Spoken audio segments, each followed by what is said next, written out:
The first week of Cactus League action is in the books, and the Padres are pleased as the energy on the field begins to match the attitude in the clubhouse. As Andy Green and his staff begin to assess their talent-rich squad, competition for spots in the roster will no doubt heat up. Today in Peoria, an emotional reunion for the newest Padre as Eric Hosmer faces his former team for the first time since he landed in San Diego. It's the Royals and the Padres, and it's next on Fox Sports San Diego.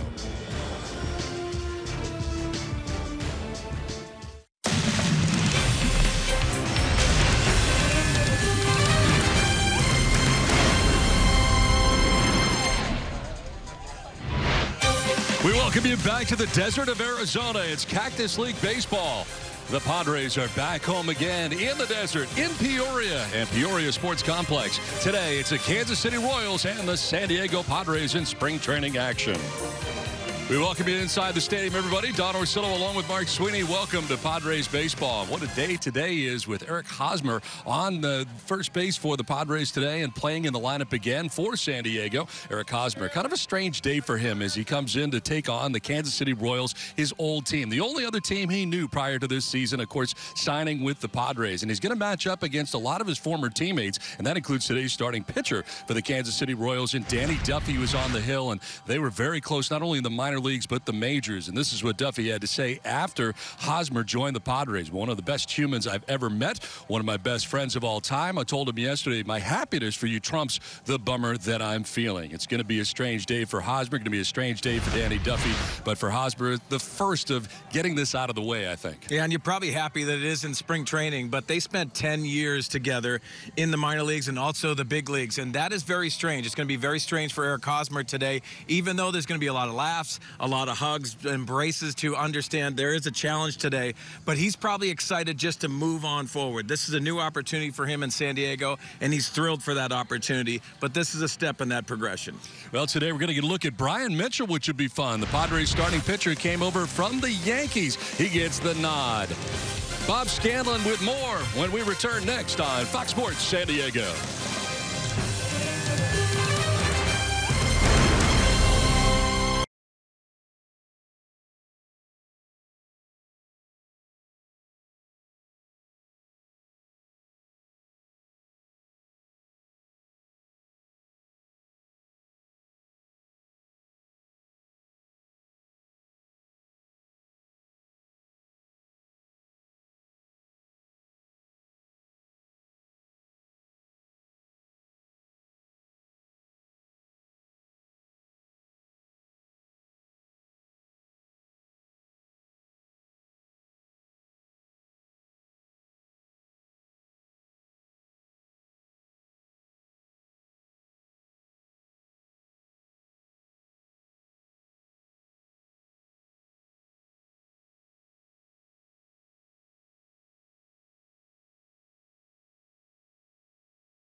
Padres ready to get it started. But before we do, let's send it down to the third member of our broadcast team, Bob Scanlon. Well, thank you, Don. This past offseason, one of the big stories in Major League Baseball was the lack of activity with regards to trades and free agent signings.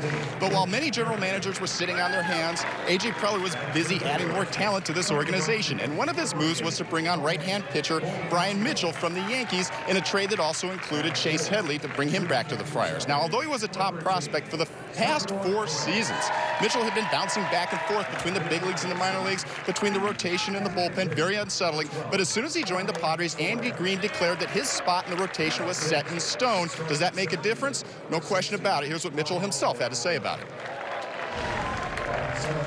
It's tremendous for me. I mean, I've been in a situation the last few years, kind of been back and forth between AAA and the big leagues and fighting for that consistent job in a rotation, and I've always thought I was capable of it, and for them to give me that opportunity and, like you said, tell me up front, I mean, be honest with me, what they want me to do, I mean, it's just a tremendous amount of support. Interesting is after the deal was consummated, A.J. acknowledged he'd been trying for 3 seasons to pry Mitchell away from the Yankees. Cashman wouldn't budge. He finally did. He's in a Padres uniform now, and the only person happier than A.J. is probably Brian Mitchell himself. Will get a chance to grab the ball every 5th day and not have to look over his shoulder. Well, today he's going to make a second start in Cactus League play. Brian Mitchell getting ready for the season. Padres, Royals, coming up next, right here on Fox Sports San Diego.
As high skies will be a factor on a beautiful day here in Peoria, as the weather has really warmed up over the last couple of days here after what was a chilly beginning to spring training. Now the Padres have taken the field today as they welcome the Kansas City Royals into town. Padres will be going to take on the Royals on Tuesday. Let's check out the visiting Royals starting 9, and Alex Gordon at the top of the order today for the Royals, and in left field with Whit Merrifield at second base, Jorge Bonifacio in right field, Salvador Perez, the great catcher for the Royals in the cleanup spot with Jorge Soler, the DH. Paulo Orlando is in center field with Alcides Escobar back with the Royals, one of the guys they weren't sure they were going to have back. He is back, and Escobar at shortstop with Hunter Dozier at first base. Ramon Torres at third rounds out the starting 9 for the Royals. On the mound today for the Padres, coming over from the Yankees, Brian Mitchell on the mound today. Well, as Bob Scanlon touched on earlier, just a new lease on life and really good opportunity for him. Coming over from the Yankees, you see 20 games, only 1 start, but the Padres believe that he can be that starter. And he's added a little two-seamer to his four-seam fastball. Very aggressive with the fastball. Like to throw some more curveballs as well. A 1-1 record, a 5.79 ERA for the Yankees. One start for New York last year, and a total of 20 appearances in a Yankee uniform in 2017. Well, defensively behind him today, from left to right across the outfield, Jose Pirello has been playing some second base. He's in left field today with Manuel Margot in center. Will Myers in right. Chase Headley is at third base with Freddie Galvis at short. Luis Urias at second base. Eric Hosmer against his old team at first base. And Austin Hedges doing the catching today for Brian Mitchell. Again, it is a picture-perfect day today in Peoria. And here is the veteran Alex Gordon about to stand in for Kansas City. 148 games last year, just a 208 average for Alex Gordon. Kind of surprising for the Gold Glove outfielder. Down year offensively because he is known for his glove, but should put up better numbers, especially with a lot of experience he has had.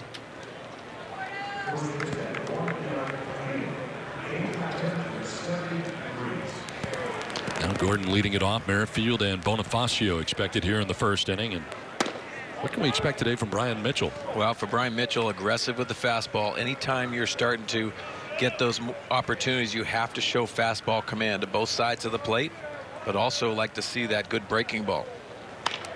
On the ground down the first baseline, but a foul ball. Hosmer gave chase, but it's now 2-1 to Gordon.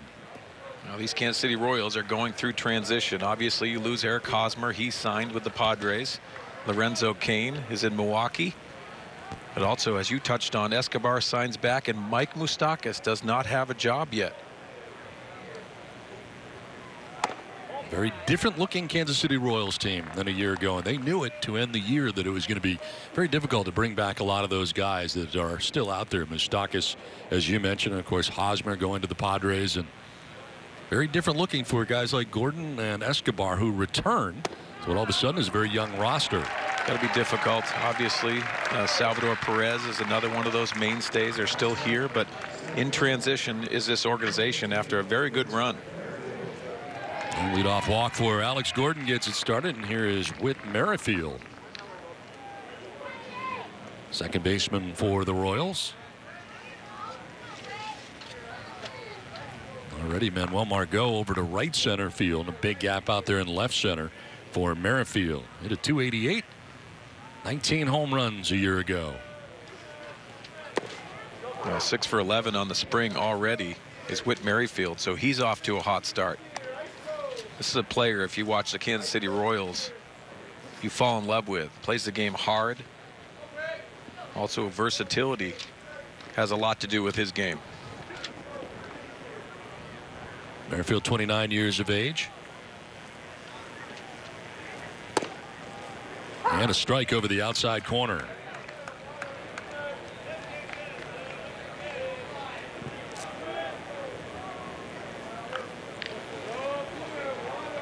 Padres infield at double play depth here with Gordon at first base and held on over there by Hosmer. Two in conversation over there, and we may see quite a bit of that today from Hosmer and his former teammates. Yeah. He knows everybody. It's got to feel good. There's going to be a lot of smiles, but there's some oddness to the day today. When you spend that many years, 10 years in that organization, you almost feel like it's never going to end. Well, that has changed, and yes, he has this new adventure here in San Diego.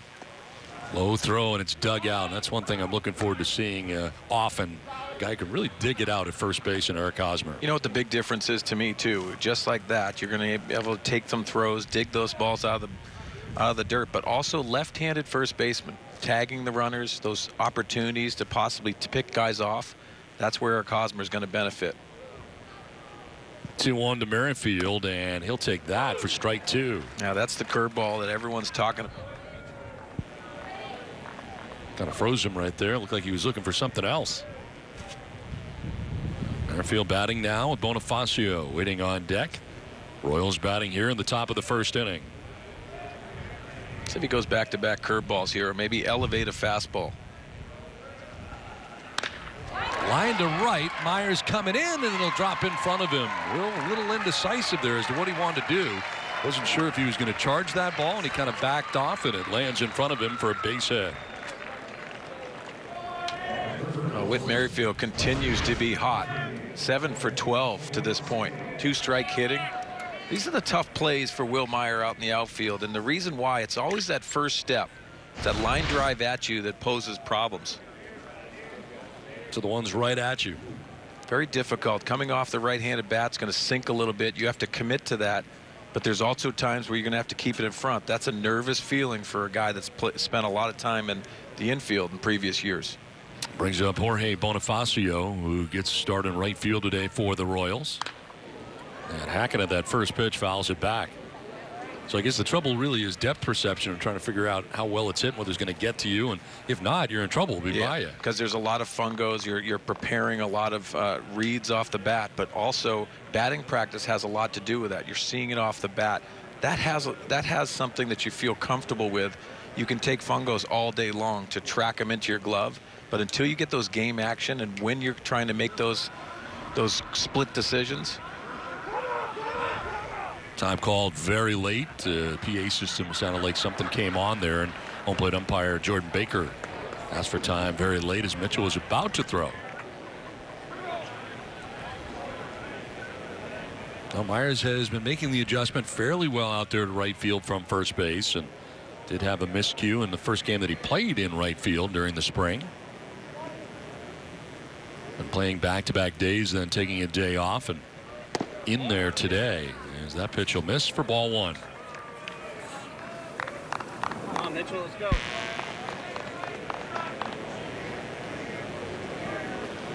Gordon at second, Merrifield at first with nobody out in the first.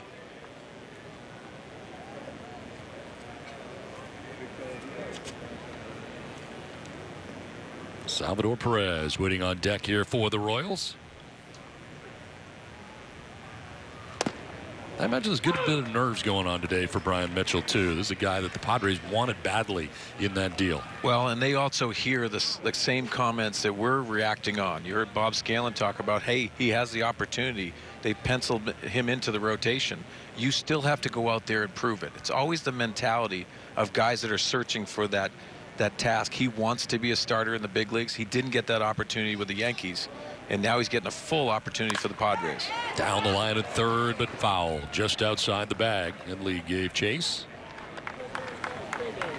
Well, we've seen inconsistencies with a breaking ball early in this game. That is commonplace early in spring training. They're not refined. They're trying to get synced up mechanically. But also what you'd like to see is that fastball command setting up the breaking ball. And also sequencing when you start going through these opportunities as these starts get going. Brian Mitchell is 26 years old, resides in Tampa, Florida, and of course part of the Chase Headley deal. Ball, Jabari Blash going to the Yankees. That appeared to slip out of his hand there. Tried the breaking ball, and it evens at 2-2. Off the backside, trying to get the rosin on the hands there, trying to a little stickier, a little slippery that time coming out. Yeah. A little warmer here today than we've had all spring so far. It feels great, and we've been putting on jackets, sometimes 2. Today is a perfect day in the Valley. Fly ball headed out towards deep right center field. Back goes Myers onto the warning track, and that ball is going to be caught out there. Center field, Manuel Margot showing a lot of range.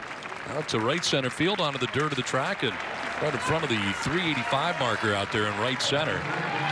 Tagging and moving up was Gordon to third base. Ball went a long way, but a nice running catch by Margot. Yeah, huge gaps down here in the Valley, and Manny Margot knows he has to get on his horse. He was playing straight up, so he had to go a long way. This is slicing away from him, dealing with the sun, and you can see making the catch. Gordon advancing to third. So they're at the corners with one down for the Royals, and here is Salvador Perez.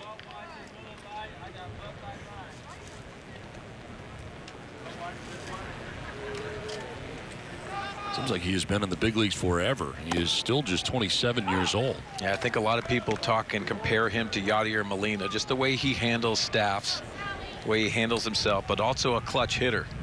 You can see the 27 home runs, 80 RBIs, and only 129 games last year. That's very good production from the catching position. Spent time on the DL last year. It was a hard shot, but fouled outside of third. from Venezuela. First year in the big leagues for Salvador, 2011. So it has been a while that he has been in the big leagues. Doesn't just seem that way. You would also think, too, they would lean a little bit more on his versatility in the clubhouse as well. Eric Hosmer leaves. He was a leader in that clubhouse.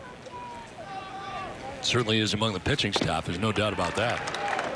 Swing and a miss, and Mitchell able to blow it by him to strike him out. First K for Brian Mitchell, 2 down. Yeah, this is the first fastball today. Looked like he finished it. You could see he has late life up in that zone and pitching above the barrel of Perez. So 2 down, first and third. It brings up Jorge Soler.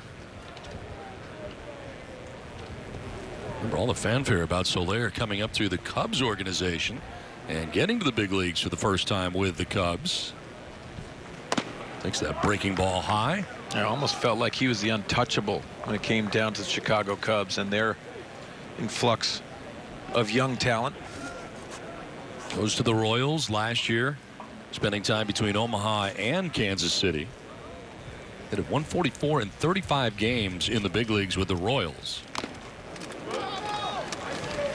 You know, I really think he passes the eye test, too. You think about these players and big guys almost looking like football players and very athletic. And 24 home runs in Omaha last year, but only 2 in Kansas City. Acquired in a trade with the Cubs in December of 2016.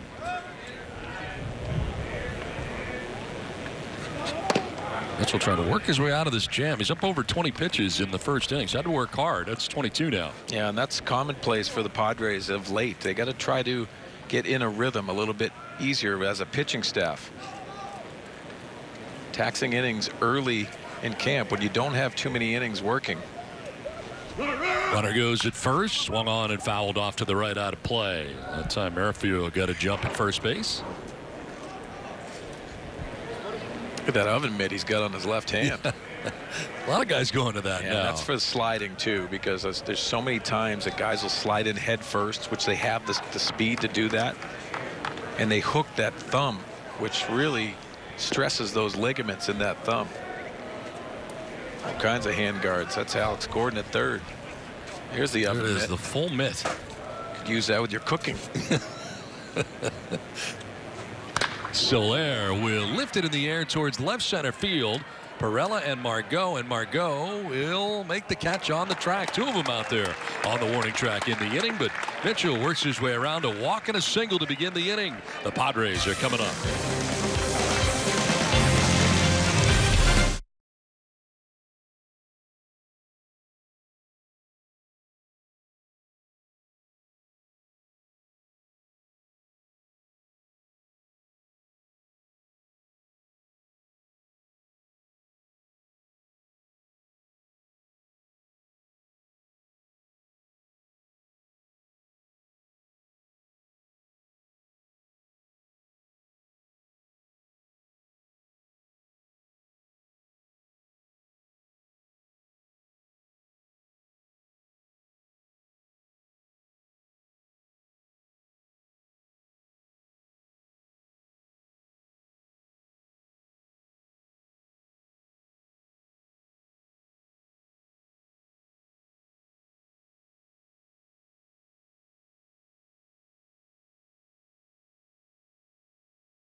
Here in the last of the first inning as we check out the Padres starting lineup today for Andy Green, as Manuel Margot lead it off and in center field. Already made a couple of good running catches out there in center. Freddie Galvis, the veteran, is at shortstop with Will Myers in right field. Eric Hosmer at first base.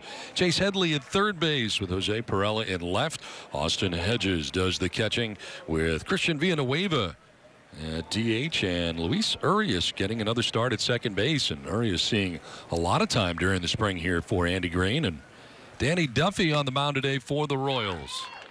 Well, Danny Duffy was the opening day starter for the Royals in 2017. That was his first. 24 starts, as you can see, 9-10 record.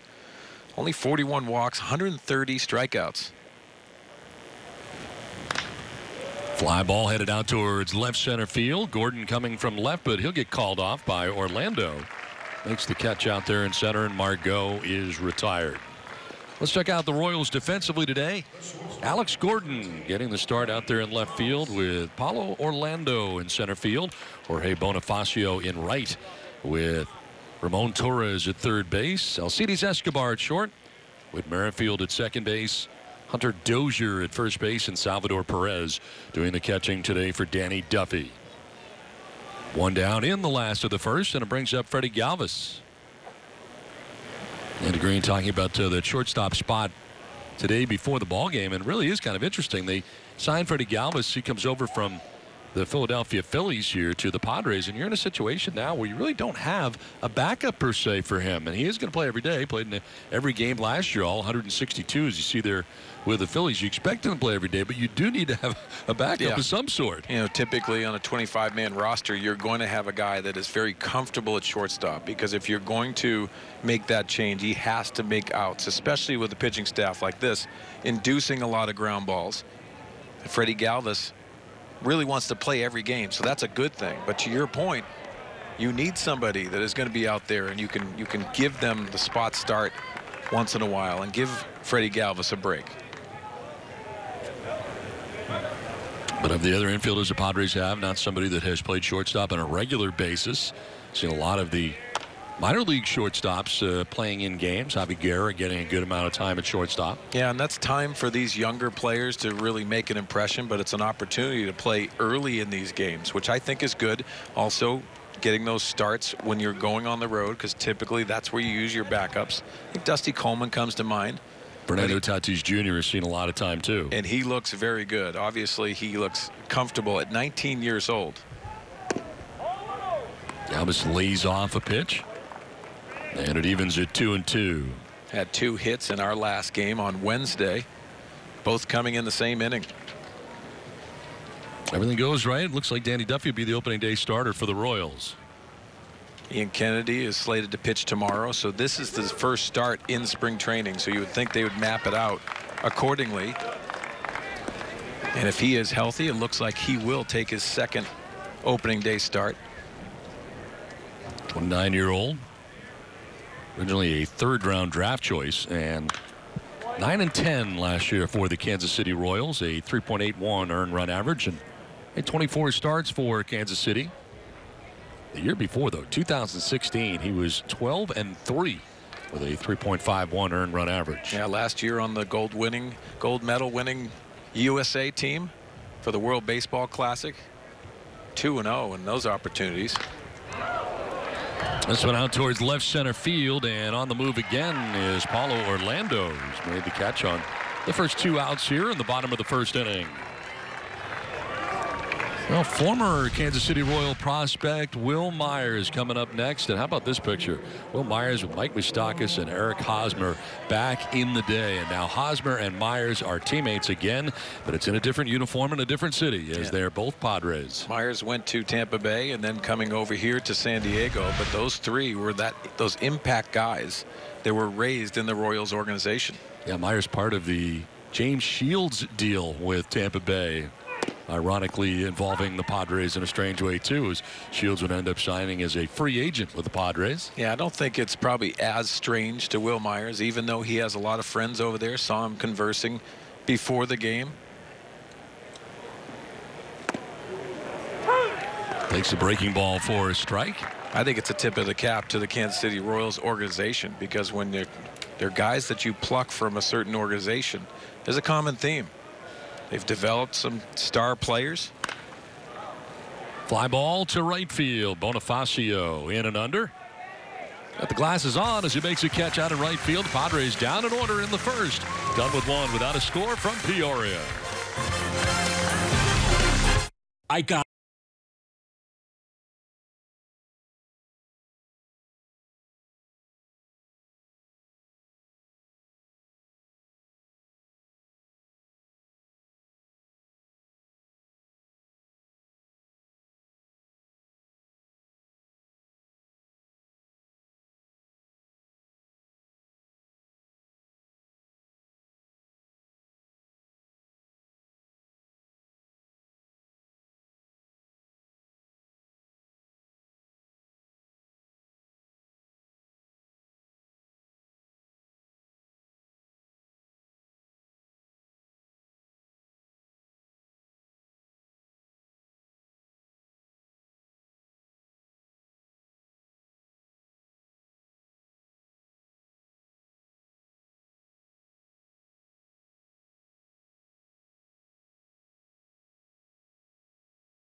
Here as we head to the second inning. Paulo Orlando had a couple of good catches in center field to begin things here in this first inning, batting for the first time, and it'll be Orlando, Escobar, and Dozier scheduled to bat in the second inning. 198 average, 2 homers, 6 runs batted in 39 games last year for Orlando, who gets the start today.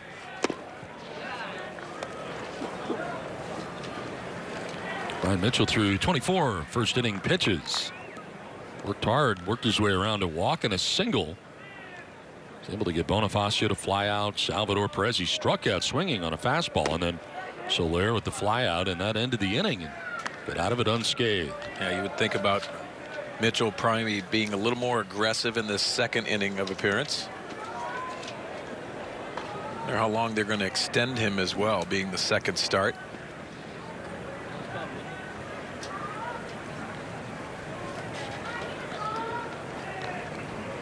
Parts of 3 years in the big leagues for Orlando with Kansas City. Grounds one softly to Galvis. A little bobble, and the throw is still going to be in time. Nice play there by Galvis. Was a grass cutter out to him and couldn't handle it cleanly initially, but got enough on the throw to get him. Yeah, you could probably call traveling on Galvis, but what you got to be impressed with is he stays with it and has the arm strength.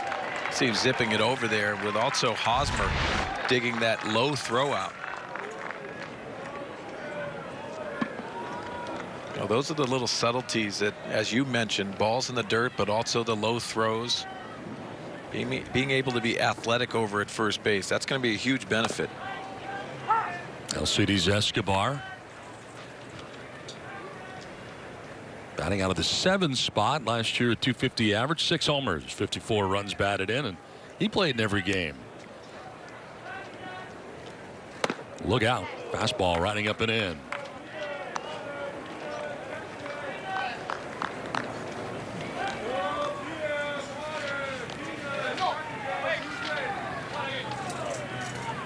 Escobar, 31 years old, from Venezuela. One of 5 players to play in every game last year. Popped up. Hedges will make the catch in foul ground. Austin got rid of that mass pretty quickly and jumped out there to make the grab. Had Chase Headley coming down from third base, but taking care of business as Austin Hedges, and Escobar is out number 2 of the inning. So 2 outs in the inning, and it brings up Hunter Dozier. Playing at first base today. Lucas Duda will be playing at first base on a regular basis. And of course, he was part of a championship for Kansas City, making an error that led to extra innings, and of course a game the Royals won on their route to the championship. Pretty interesting press conference he had when he signed with the Royals. I'm sure a lot of Royals fans are pretty excited about having him, but also excited in that fifth game. That was a big play in a huge opportunity for the Royals to come back. This one fouled back to the screen. It evens at 1-1. Gave them that opportunity to win their first championship in a long time, which was exciting for the whole organization. The city of Kansas City had to be thrilled to that. I loved watching that World Series. Just remember all of those great moments.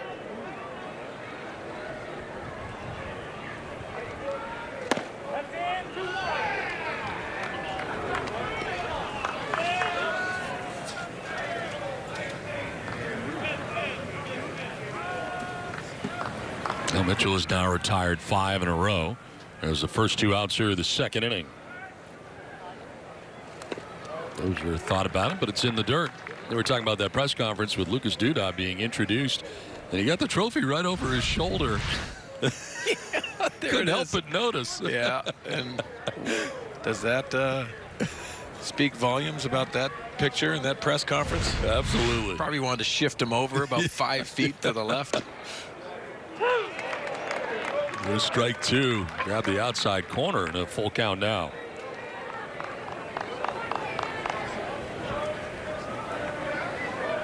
Twenty appearances with the Yankees last year for Mitchell. 1 start. And a grounder softly towards Headley at third base. That will end the inning. A 1-2-3 inning for Brian Mitchell. Pretty good outing in his Padres debut. See Eric Hosmer when we come back. He'll lead it off.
In the bottom of the second inning, just embraced with Salvador Perez. He made his way to the home plate area, and there he is in a Padres uniform for the first time against his old team, the Kansas City Royals. Even though spring training still got to feel very strange for him today. Yeah, it's got to be very strange, and obviously Danny Duffy just pipes a fastball to him. I just love the game within the game here that's just out of respect.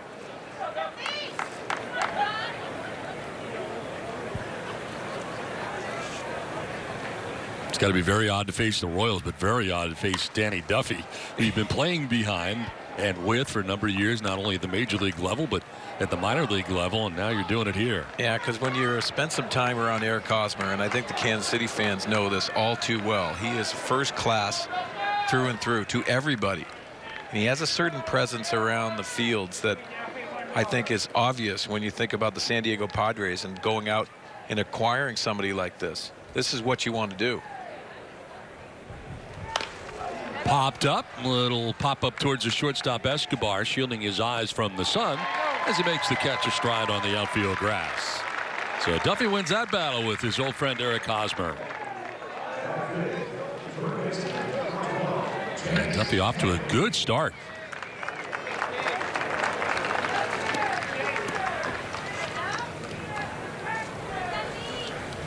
So one down, and here's Chase Headley.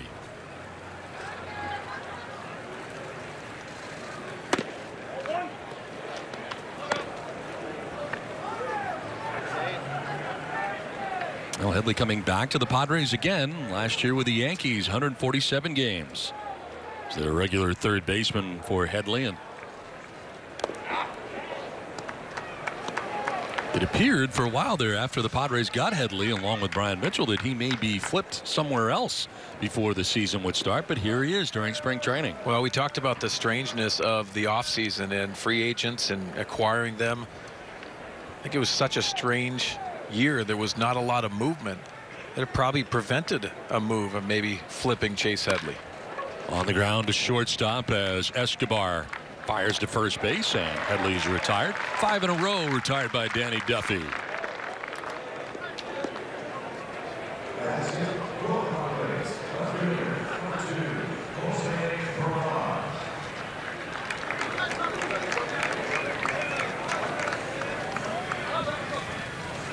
So two-way, and Perella standing in. Has been seeing some time at second base.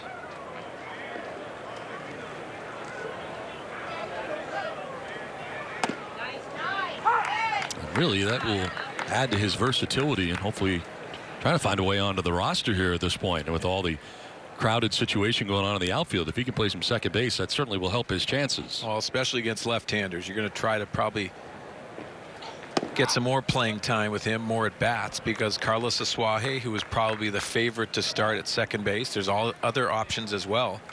But if it is Carlos Asuaje, he's a left-handed hitter, possibly get some at bats if Jose Perella handles the versatility part of the game.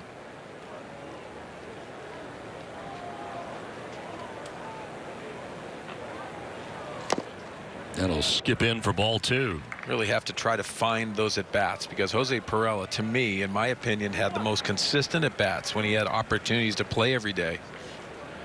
Defensively, he improved, but he made an impact with his bat.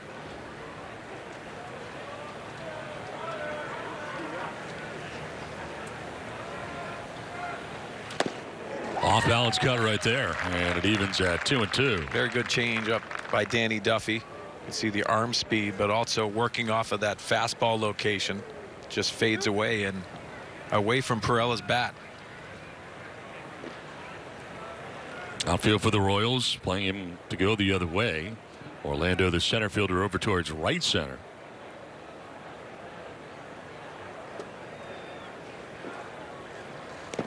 That'll bounce in for ball 3.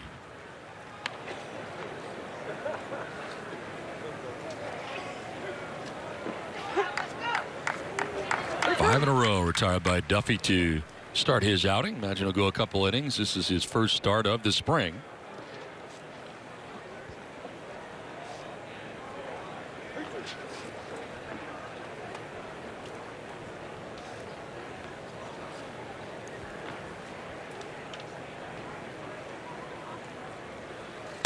On the ground down the third baseline. That is just foul. Very close. Hugged the line all the way down and just to the left of the bag, apparently.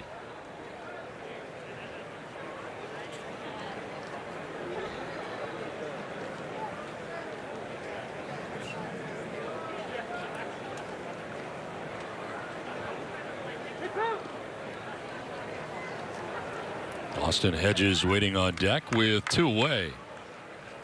Good battle here for Jose Perella up against Danny Duffy. And that is just inside, ball 4. 2-out walk and the first base runner to reach against Duffy today.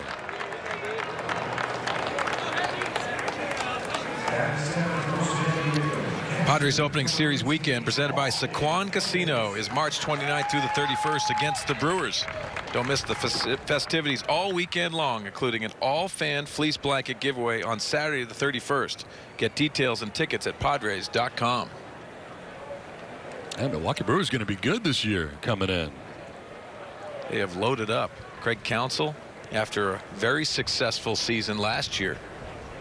Last year, kind of a surprise. This year, they're sort of expected to do some big things. A lot of young players that stepped up at big times. I remember having Craig Counsell in a couple meetings, and he said, you know what, we have a lot of enthusiasm, and it's very organic. It's exciting because these guys just believe that they're going to win. It showed.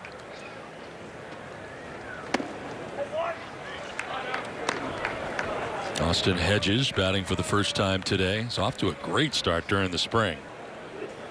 Well, if you start doing the math, I think if he gets 13 games down here, he's on pace for probably 180 homers. He's homered in all 3 of his games. 18 home runs last year during the regular season, but making some adjustments with his swing during the offseason and paying instant dividends so far here out of the gate during the spring. They really have. That kind of drives me crazy when you hear those guys at the beginning of the year. They hit the home runs. They got 5 in the first week. They're on pace to hit 80 home runs. Absolutely. Yeah. Well, it's not. It always happens. Always happens. But getting back to Austin Hedges, he has made some minor adjustments, tried to simplify his approach. I think it has a lot to do with his head movement. He's trying to reduce the head movement and getting down on that front side a little bit softer. It's helped his direction, his path of his bat. But also he's paid early dividends with those 3 homers.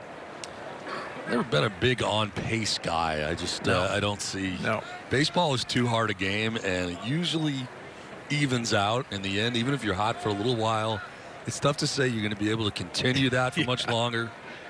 I think doesn't work that way. I think it really has a lot of excitement to people that are projecting. But this game has the ability to knock you down when you feel very comfortable about yourself. You're on pace for nothing, is the way I say. Exactly.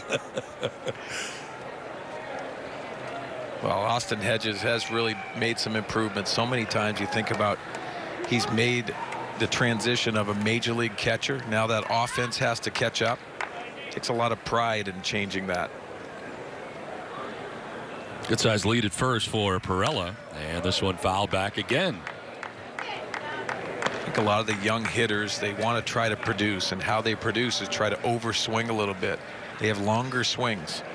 Well, when you start adding velocity, which all of these pitchers have velocity, you're going to get beat up at the big league level if you have a longer swing. Let them supply the power.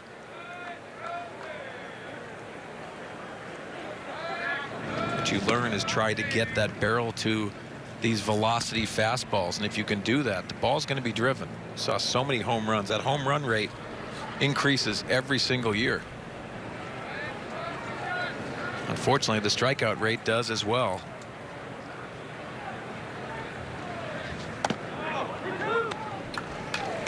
Not just the home runs for Hedges, but really the at-bats have been very good. He's taken his walks. I think Matt Stairs, the new hitting coach for the San Diego Padres, has really emphasized that. Talked about his swing, but he said, you know what, he had a 3-2 walk the other day, recognized it out of the hands very quickly. There's ball 4 and back-to-back walks. Nicely done here. Good at-bats from Perella, and now Hedges against Danny Duffy. He retired the first 5 Padres he faced, but back-to-back walks. And Christian Villanueva coming up here for San Diego. Stay hot, kid. Now Christian Villanueva 7 for 14 in spring training, including a grand slam yesterday. Both of his home runs have been monster shots. 12 games last year, hit at .344 in the big leagues with the Padres. With 4 home runs. Finished the year playing every day at third base. Fouls it back above us. Not a huge numbers guy, especially in spring training. Early in the spring training, you're getting a lot of fastballs. They're not located very well. You got to be careful how you evaluate these guys. But I think it goes back to September when he had an opportunity to get some at-bats. Andy Green spoke very highly of him. So to couple that with this hot start, I think his name is definitely discussed in a lot of these meetings.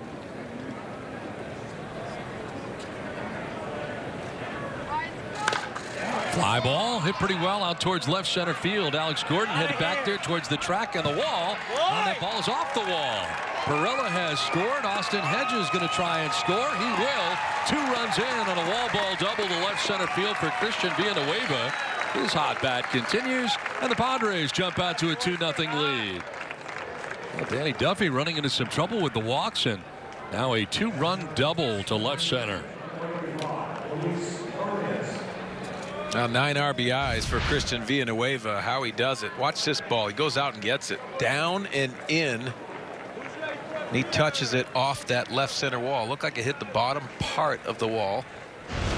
Hustling in is Hedges on the back end. 2 RBIs for a hot hitter. Luis Urias batting here with a runner at second and 2 down, and a little fly ball out to center field where Paulo Orlando battles the sun, gets the sunglasses on, and he'll put it away to end the inning. But a 2-run double for Christian Villanueva. 2-0 Padres.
As the Padres starting pitcher is over.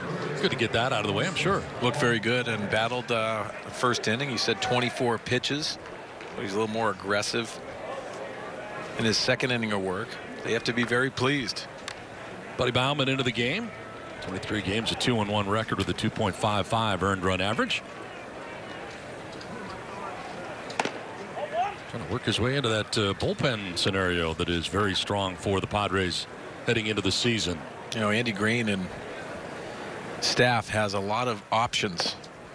There's some bullpen pieces. Even in spring training here, they're going to open some eyes. Baumann was originally in the Kansas City organization until coming to the Padres. Ramon Torres grounds one to short. Freddie Galvis on the run and in time. Nice play. Torres retired. Now 7 in a row retired by Padres pitching. Now, speaking of Brian Mitchell, let's send it down to Bob Scanlon.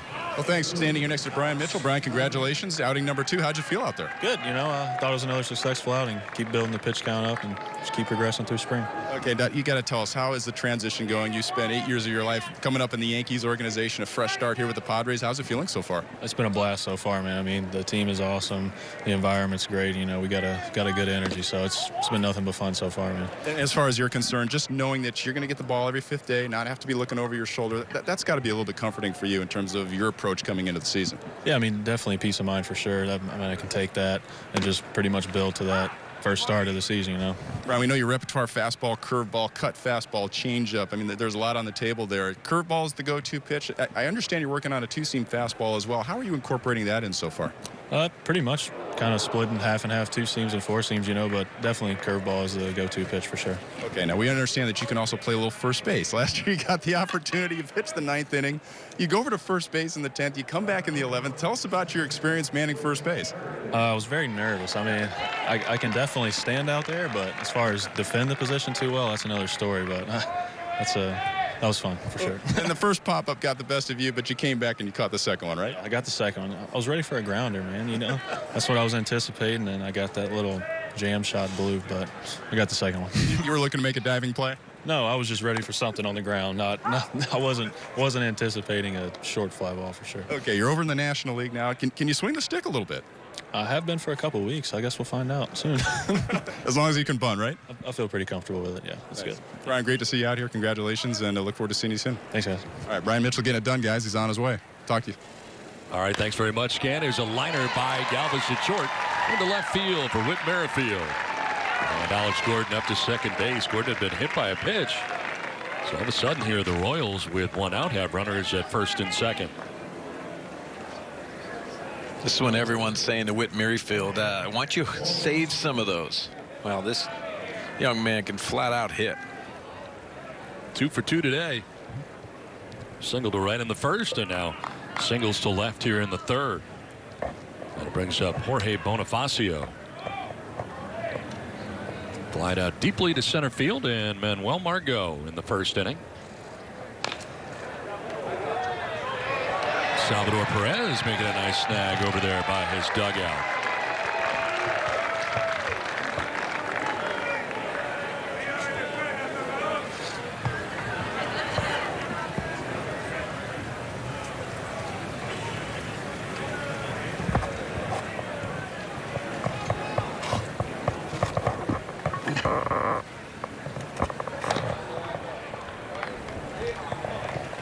Center fielder Manuel Margot over towards right center. All kinds of room out there in left center for Bonifacio.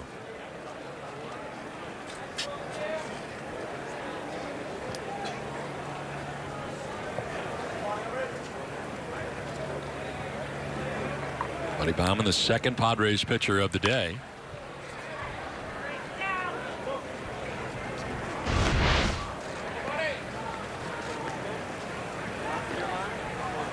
Salvador Perez saving his teammates who are on that top step of the dugout. I mean, anyone that's a fan of Salvador Perez, raise your hand. I mean, come on. This guy has great personality, plays the game hard, wants to play every day from a catching position. I just think that's really more unique in the game now. I think a lot of people's personality come out by the home run trot or the strikeout, the emotion. Salvador Perez has a good perspective on the game. I love watching him catch. I do. Fly ball struck pretty well to left field. Perella turns around and watches that one leave. A 3-run home run for Jorge Bonifacio. And the Royals, with one swing of the bat, take a 3-2 lead. Boy, Bauman getting into some trouble, hitting a batter, giving up a single, and now a long home run to left. And the Royals take a 3-2 lead.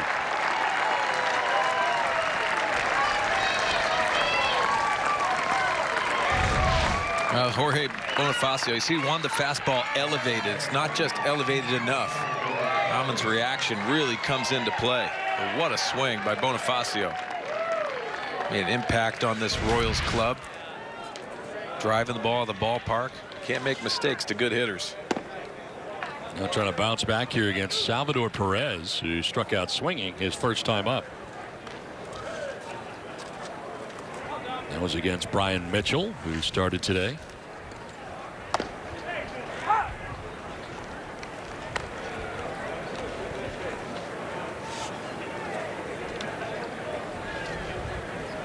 Talking about loving watching Perez catch, really an extension of the coaching staff. He's coaching pitchers through games. I mean, it's amazing to watch him. It's going to be interesting with that new rule coming out too. Yeah. How many times Perez is going to be able to just have those conversations and your mannerisms. He's very animated behind the plate, and I think that's a good way. That's why the comparisons are drawn by Yadier Molina in the National League. He played 129 games last year, 139 games the year before, and then even more, 142, 150. Yeah, and I think they tried to take a step back last year. Popped up right side of the infield. His former teammate Eric Hosmer, and Urias, who staggered but made the catch for out number 2. In results-based business, he got the job done, but it was not pretty. I saw a little ice cream. Yeah. 2 down. He'll bring up Jorge Soler.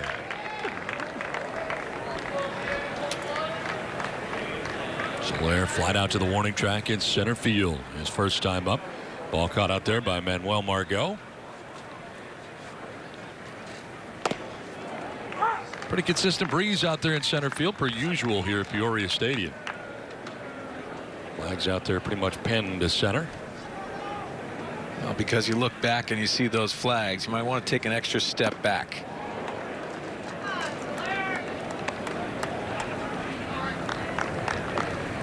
Three-run home run in this inning for Jorge Bonifacio.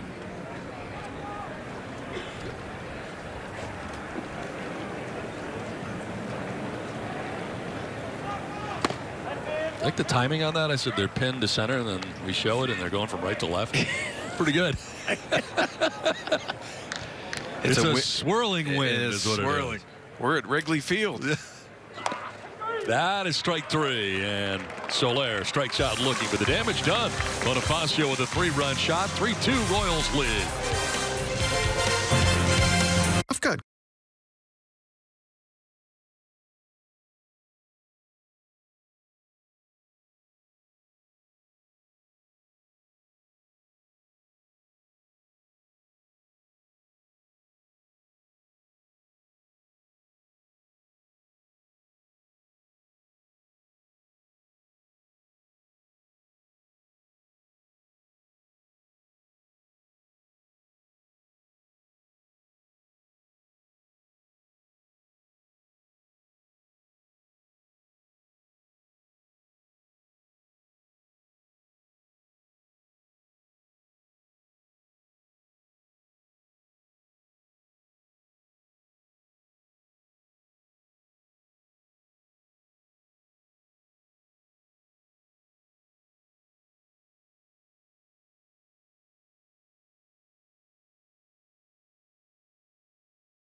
for the bottom of the 3rd inning, and starting pitcher for the Kansas City Royals today, Danny Duffy, is kind enough to join us from the dugout. Danny, how you doing? I'm doing well, guys. How are y'all? We're doing good. We were just talking in between innings. The addition here for the Padres of Eric Hosmer. I know you guys are close. Had to be very strange to face him here today. Yeah, it was interesting. I haven't faced him in about 10 years. So last time in an inter squad, he took me about 500 feet over the center field hitter's eye. So it was nice to have a different result this time. Hey, Danny, I saw the first pitch. You gave him a good pitch to go out and drive. Was that something that you thought of, or were we just trying to battle those emotions? I just wanted to challenge him. That was it. You know, when you've known a guy for that long, and you know his tendencies and whatnot, and just being his brother for such a long time, you want to go out there. There's a little bit of competitive fire in there, and you want to go get him. Well, I want to ask you about that because I think Padres fans are, hearing about him, learning about him since he's been with the Padres. What can you tell us about Eric Hosmer and what the fans of San Diego can expect? And in the clubhouse, it's an amazing dude. That's been noted by a lot of people. Out on the field, he's a warrior. The dude goes after it every day, and they're lucky to have him over there, and I wish him nothing but the best. I'm definitely, from the National League standpoint, I'm definitely pulling for him to succeed. Danny, there's been so many tough times. Obviously, this whole offseason has been strange around baseball, but for you particularly, because you saw it coming almost. Eric Hosmer signs here with San Diego, but you got Lorenzo Cain Mike Moustakas, Escobar signs back with you. How strange has it been for you as a guy that's grown up in this organization? Oh, you know, I mean, it's kind of inevitable in today's game. You're not going to see a whole lot of dudes stay with the same team for their entire career. So you just try to enjoy as much time as you can with these dudes. And when time comes and they've earned the right to be a free agent, you know, go take care of your family, man. If it's not here, it's understood. It sucks. But, you know, we'd obviously miss those guys dearly. But the game goes on. Time stops for no man. How are you doing heading into this season? How are you feeling? I know today you get that outing out of the way, your first one of the year, but how are things going for Danny Duffy? I feel great. I felt really good out there today. There was a couple at bats where I might not have been able to put away guys or get on top of the ball, but I was really pleased with the way I felt today. Typically 0-2, 1-2, I'm going to try to do a little bit better of a job to put people away, but it just didn't happen today. You know, the moral of the story is if you feel good out here in Arizona, it's you know, you're winning the battle. So everybody's just kind of getting ready, starting to get going and get their bodies back in baseball mode. And, you know, if I feel good, that's a win for me. Danny, you made your first opening day start last year, and if everything works out right, you're probably going to do that again. How much of a pride factor comes into that and being honored by that role? You know, it is really cool, and I've thought about it a lot. When I was younger, I definitely that's a coveted spot, but there's 5 dudes in that clubhouse, if not more, that are capable of doing that for us. And you know, to be able to have that honor and take the ball with the first game, everybody's got a clean slate. It's pretty cool. And you know, whatever ends up happening, I'm with it. Whether I'm 1, 2, 3, 4, 5 or the swing guy, I'm good to go. Well, Danny, we really appreciate you joining us. Good luck this season and continued success for you. Hey, thank you very much, guys. Take care. Danny Duffy, likely the opening day starter for the Kansas City Royals again this year, and kind enough to join us on a day that he pitched, which is, we appreciate it a lot. Yeah, we really do. A class individual. You could hear him, and almost the feelings and the comfort level, or being uncomfortable about losing some of his brothers that were in the clubhouse. It meant so much to him. Myers with a broken bat, soft liner. It's going to fall in for a base hit. From third comes Margot, and the Padres tie it up 3-3. 3 straight hits for the Padres. Margot, Galvis, and now Myers. And just like that, it's a tie game. Yeah, leading it off with Margot. Then Galvis gets the one in the 3-hole, and this jams Will Myers. I love the fact that he's trying to use the big part of the field. We've seen a lot of right center approach. Fighting that one off even has to feel very good because the approach is definitely there. Well, Salvador Perez using one of those visits to the mound here to talk to Trevor Oakes, his new pitcher after Danny Duffy left the game. Look at Trevor Oakes' numbers. 18 games of the 19 he appeared in were starts. 4-3 record, 3.83 earned run average. Last season in A and in AAA. Eric Hosmer standing in here against Oakes. Hosmer, who faced Danny Duffy in the second, popped out to short. So Duffy getting the better of that, and now facing Oakes here in his second plate appearance.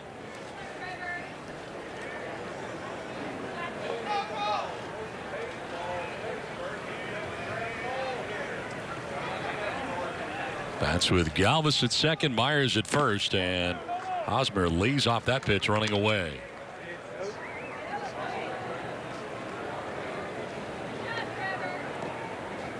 Hosmer with 25 home runs, 94 runs batted in, and the .318 batting average in what worked out to be his last year in Kansas City with these Royals.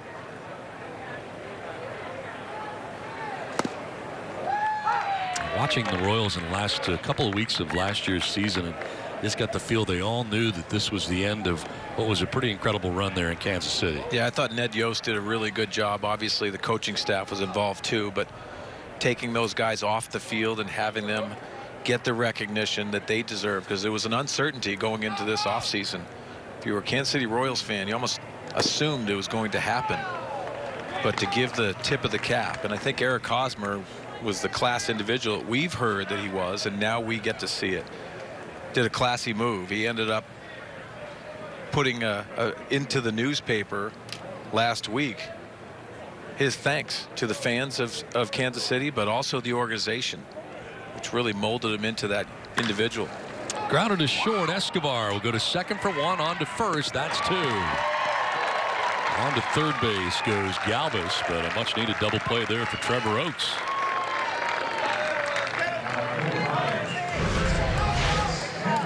Now look at that newspaper article that he took out. You mentioned thanking the fans and Kansas City. Very classy move from a very classy guy. Well, and you think about what you can do and how you can really put a proper thanks to the fans, because that is so important as a player.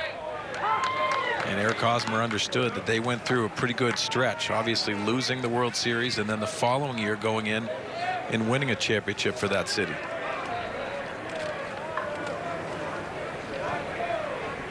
Two down, runner at second, and Chase Headley will hit a fly ball to left. Gordon has it slicing away from him, but he goes and gets it to end the inning. Padres get a run back, tie the score 3-3 at the end of 3 from Peoria.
Inning from Peoria Stadium, and it's great to have with us special assistant to baseball operations, Mark Loretta, from the dugout.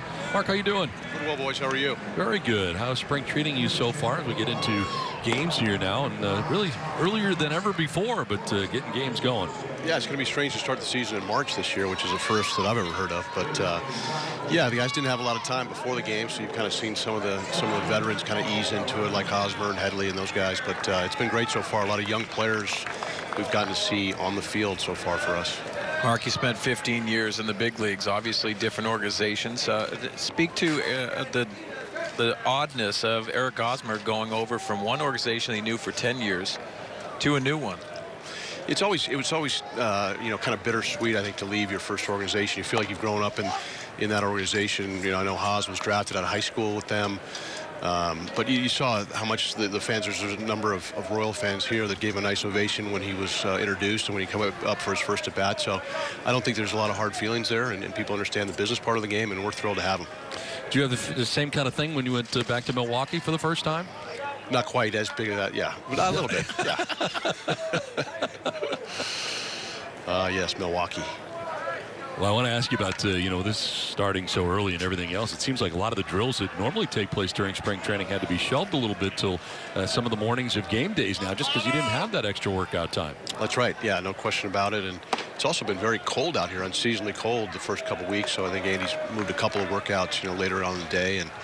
But guys are here early. I mean, I get here about 6:20, 6:30. There's already guys in the cage, believe it or not, in the dark and under the lights hitting. So guys are working hard. They're getting after it. It's good to see this young influx of talent come through. Mark, you came up as a shortstop and then transitioned into being a second baseman primarily at the end of your career, but you understand the importance of the middle infield. Freddie Galvis coming over from Philadelphia, what does that do for this club, and what can the fans expect?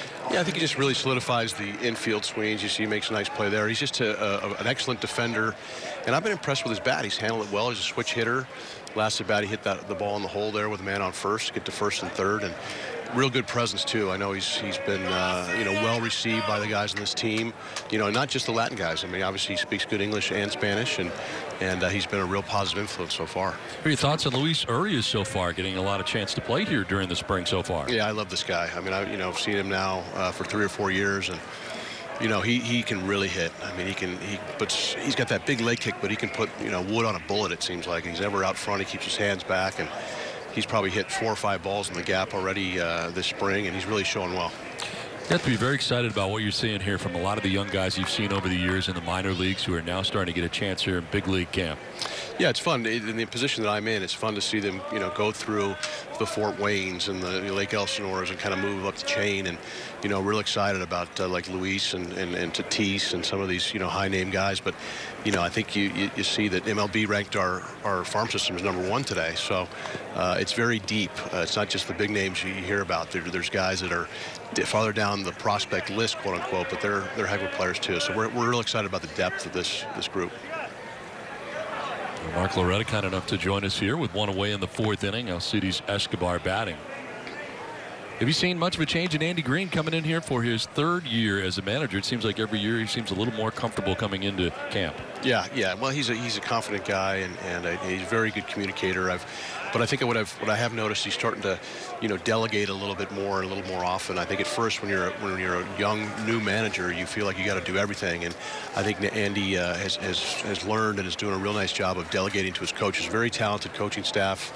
Up and down the line with the addition of Skip Schumacher, of course, Mark McGuire, Darren Balsley. All these guys have a wealth of information, and I think Andy is really doing a good job of letting them do their jobs. Mark, this year we're going to probably honor the Hall of Famer Trevor Hoffman. Your impressions and your thoughts when you heard the news of Trevor going into the Hall of Fame. You're a good friend of his. Yeah, you are too, Sweens, and it just gave you chills. Even though we had a pretty good idea and hoped that he would get in. I think when you heard the news live on MLB Network and saw him take the call at his house and all that, it was really special. What a great guy. He's probably a better person than player, and really proud to be a teammate of his and a good friend.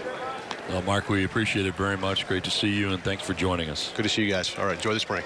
Mark Loretta, Special Assistant Baseball Operations, joining us today from Peoria Sports Complex as spring training rolls along here for the Padres, and does such a great job. Enjoyed watching him play back when he was a major leaguer. Yeah, I got to play with him a couple places in Milwaukee and also San Diego, and really evolved his career. But Galvis off the glove, kind of clanked it into left field. Looked like he had that sized up, but couldn't make the catch, and Dozier will reach.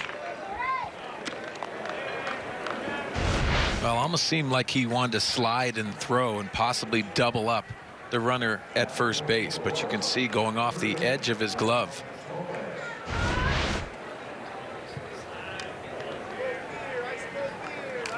You think about Mark Loretta too. He's a special assistant to the general manager, but he has a lot of influence on this whole organization. He's around San Diego, he's around AJ Preller and the rest of the gang, but also goes into the minor leagues and sees some of these younger players, has communication with them, and really puts another set of eyes that when you play 15 years in the big leagues, that influence is there. Conversations he can have with some younger players. It comes with credibility for Mark Loretta, and an added asset that this organization has. I had the chance to be around him in 2006 for a full season, and you talk about great teammates. That's all you heard about from his teammates was how a great teammate he was. Goes to Boston, and you wonder how he's going to transform into the type of player. It becomes an all-star in Boston. So one of those players that really could do everything well. Obviously wasn't a plus runner, and I think he'd be the first one to say that, but this was a guy that could just manipulate the baseball, give you a solid at bat, prototypical #2 hitter back in his era. When they had to move runners, they had to be able to hit behind runners. Had the ability to do that with his bat. .295 career average, and I think that's something that's going to be very difficult to match.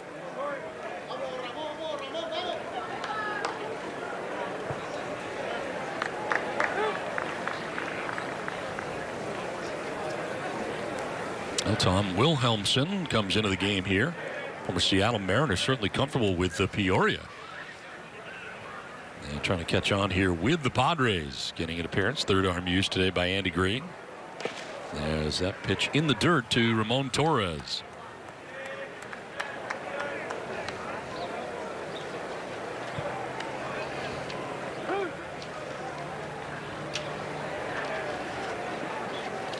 The veteran right-hander, tall veteran right-hander.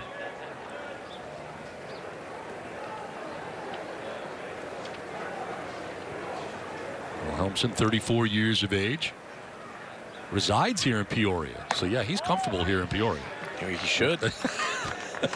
Probably owns Applebee's. Yeah. That's a comfort level. Listed at 6'6", 220 pounds. Last year, 27 relief appearances out of the Diamondbacks bullpen. 4.44 earned run average. Made the opening day roster last year for Arizona. Ground ball towards shortstop. Galvis, a bobble there for a second to second for one, on to first, and it's a double play. They still get it done. 4 to 6 to 3 on the Twin killing. Game tied 3-3 after 3.5.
You're going to hear that a lot. A guy that hits off the fastball, location-wise off fastball, hit off your strength. Means you're having a game plan, not giving in, making him. Pitchers are going to make mistakes, so there's no need to be in a hurry. If it means you're taking a fastball out or half, it's not your pitch you want to drive, you take it. Another thing is working gap to gap. Another thing you're going to hear a lot about. Well, I think we're going to hear a lot about it, and it is true. He said it a lot already this year. There's a different thought process for hitters, different philosophies for hitters now coming up for the Padres, and we have seen it during the spring. It's working. Yeah, and you're going to hear that Canadian accent, which I absolutely love. But Matt Stairs, listen, he has the passion to do it, but you're hearing a lot of this, which I think is important. Ground ball right side into right field for Perella, and Perella is aboard to begin things here in the 4th inning. Now, I think it's so important for a hitting coach to be very positive. He is very positive throughout the camp, and he says, you know what, I have to make sure that these guys know I'm on their side. That being said, he says a really good thing, go to your strength. And so many guys try to get forced out of their strength because of the pitching, the velocity that's going on. I think Matt Stairs is a perfect complement for these guys. He's worked in Philadelphia with some young hitters. He has Freddie Galvis here as an example because he came from Philadelphia. So sending that message, but also having the positive attitude through these guys, because it's a struggle and you have to uplift a lot of hitters. And he did what we do, a broadcaster here. He was a broadcaster for the Philadelphia Phillies, did pre and post in Boston as well, as you mentioned, from Fredericton, Ontario, Canada. And yes, we will get used to that Canadian accent. I love it. And it's awesome. I'm pretty sure Matt Steers is a guy that doesn't really prefer putting makeup on. So he probably wanted to get back in that. I can't even imagine that, actually, now that I know. I'm thinking back to it. He did, absolutely. Yes, he did. It's not comfortable. No, it's not. It's not. It's the worst part of our day. Go back to the screen, especially the studio. You gotta have it in the studios. Too many lights. The lighting is ridiculous. HD does not do announcers any favors. Trust me. It doesn't. It's a great invention. Not so much for us. Yes, but Matt Steers does a lot of favors for this organization, and he's made an impact already. Austin Hedges, with his second plate appearance, walked his first time up. Did he go? No. You know, you think about it, Don, and he talks about this, and a message he wants to send is don't give at bats away. And it might sound pretty simple, but mentally you give at bats away. You're taking fastballs when you don't want to be sitting on a breaking ball. That's giving at bats away.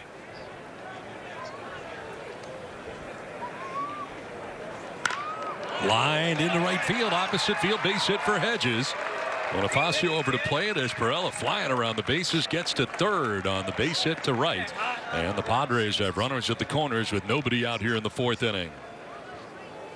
Well, Austin Hedges has done so many great things. Watch his head. He sets it, reaches out and puts that foot down, but he's hitting behind the baseball. The direction of his path of his bat is right through that. The line drive stroke. To me, that's one of my favorite swings he's taken all spring, and he's got 3 home runs to his name. So first and third, nobody out, and Villanueva coming up, and this one gets by Salvador Perez to the backstop, and from third comes Perella, and the Padres take the lead 4-3. Wild pitch uncorked there by Trevor Oakes, gets to the backstop, and the Padres back on top again. Moving up to second was Hedges on the wild pitch.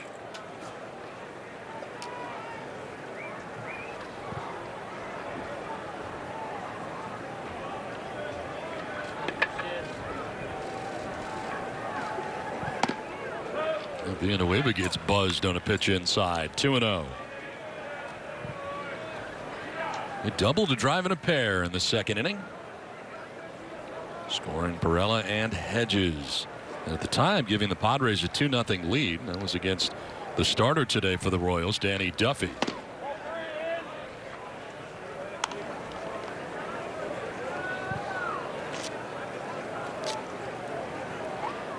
Hedges at second, nobody out, a run in for San Diego.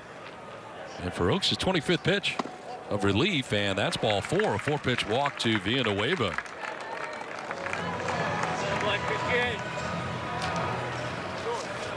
Sunday on Fox, the Monster Energy Cup Series heads west to Vegas as Martin Truex Jr.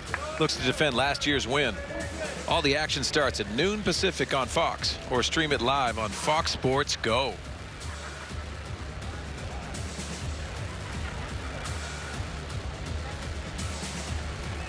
Two on, nobody out, and Luis Urias coming up here now. Flied out to center field first time up.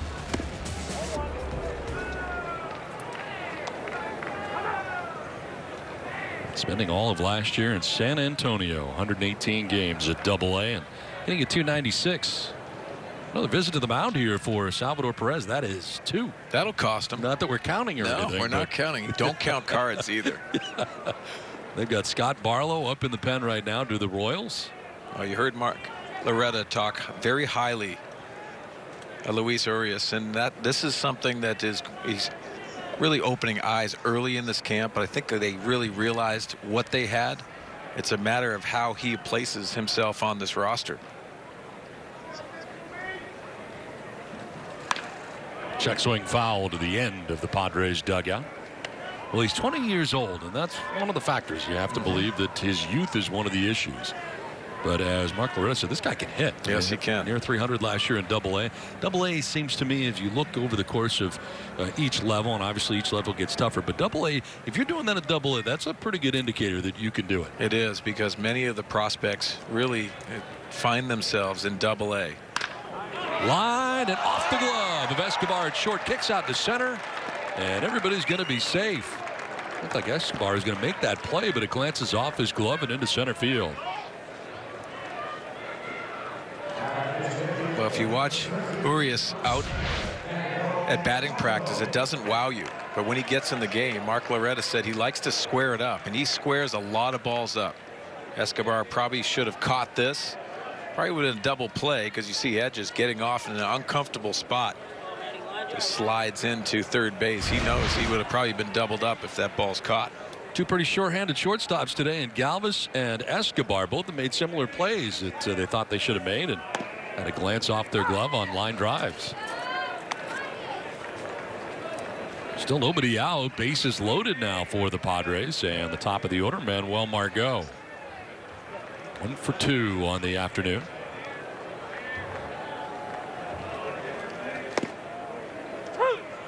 And he singled to left in the third, came around to score the Padres' third run, which at the time tied the score.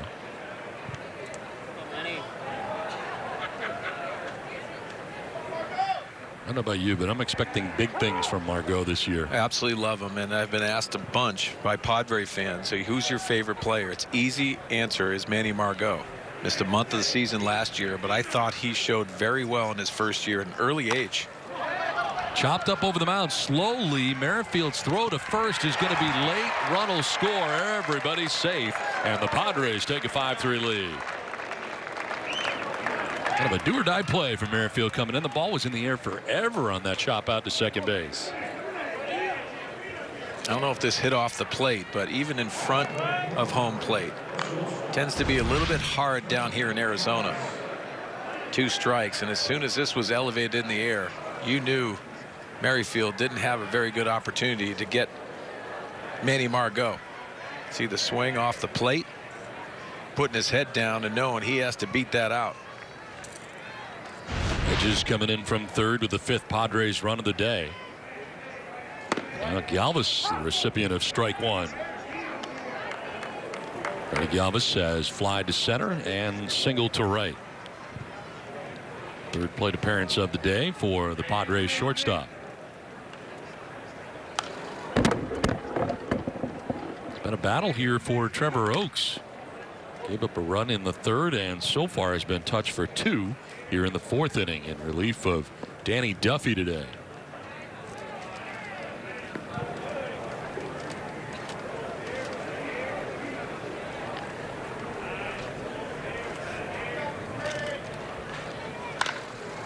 Down the left field line and foul.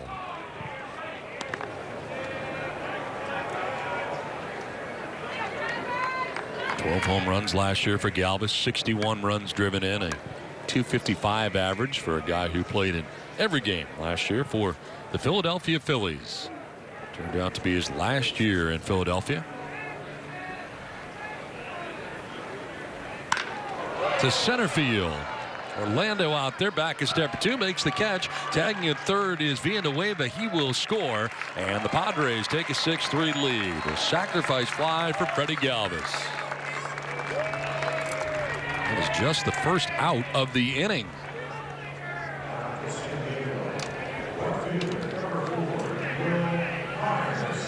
So 6-3 Padres. 1 down, runners at first and second. And it brings up Will Myers, the former Royals farmhand. 1 for 2. Fly to right in the first, single to left to drive in a run in the third.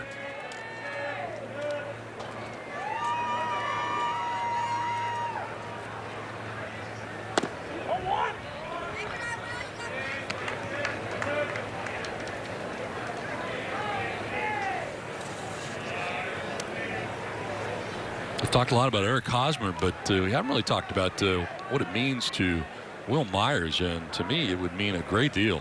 Have another guy in the lineup, a little bit of protection for him in the lineup where he may not have had that much over the last couple seasons. Well, also balance in the lineup, having a left-hander and a right-hander that splits them up middle of the order. I think a lot of managers like that. But I think it's going to take a little pressure off of Will Myers. He's going to be able to go out there and do his thing. Yes, he has some adjustments to make in the outfield, but the presence behind you really comes into play in these big situations of the game. Runners in scoring position. And then you can start looking for a plan. I think Will got himself into a rut last year where he was just swinging. And that started festering a little bit and snowballing on him.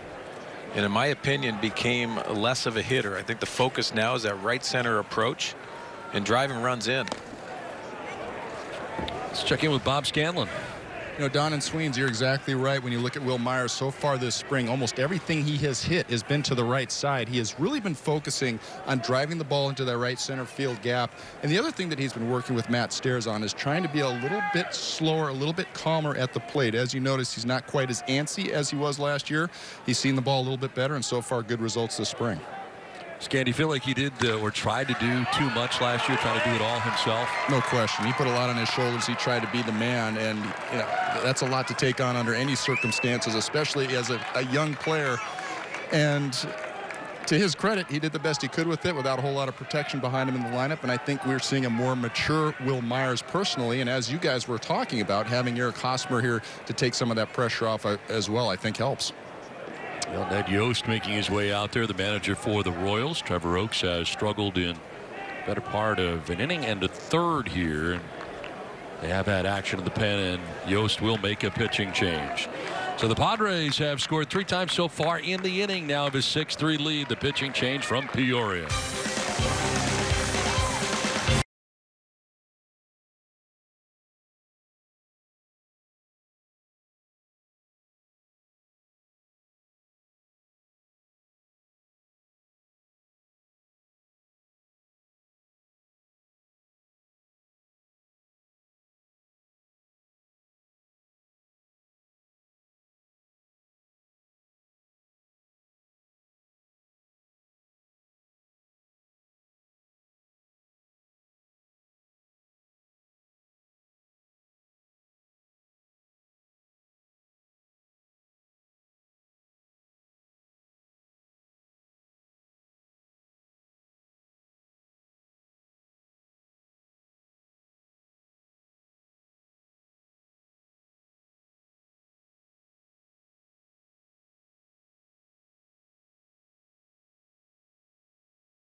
With Scott Barlow into the game now for Kansas City, takes over for Trevor Oaks, responsible for the 3 men on. Padres have the bases loaded, and look at the numbers for Barlow, splitting time between AA and AAA. 160 strikeouts for him a year ago. He's making his second appearance in the spring.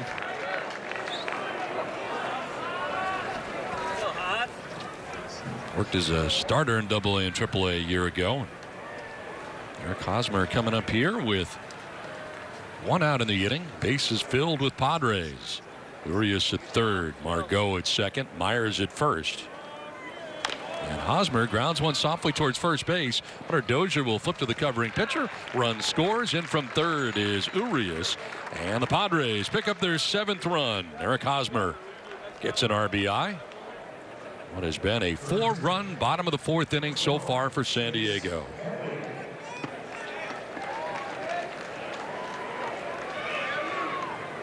Runners move up with Margot taking third base. Myers takes second, and here is Chase Headley, 9th member of the Padres to bat in the inning.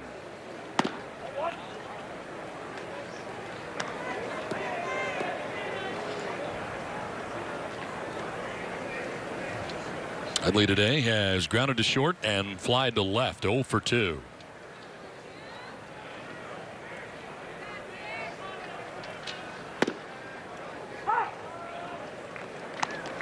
Headley, 33 years of age.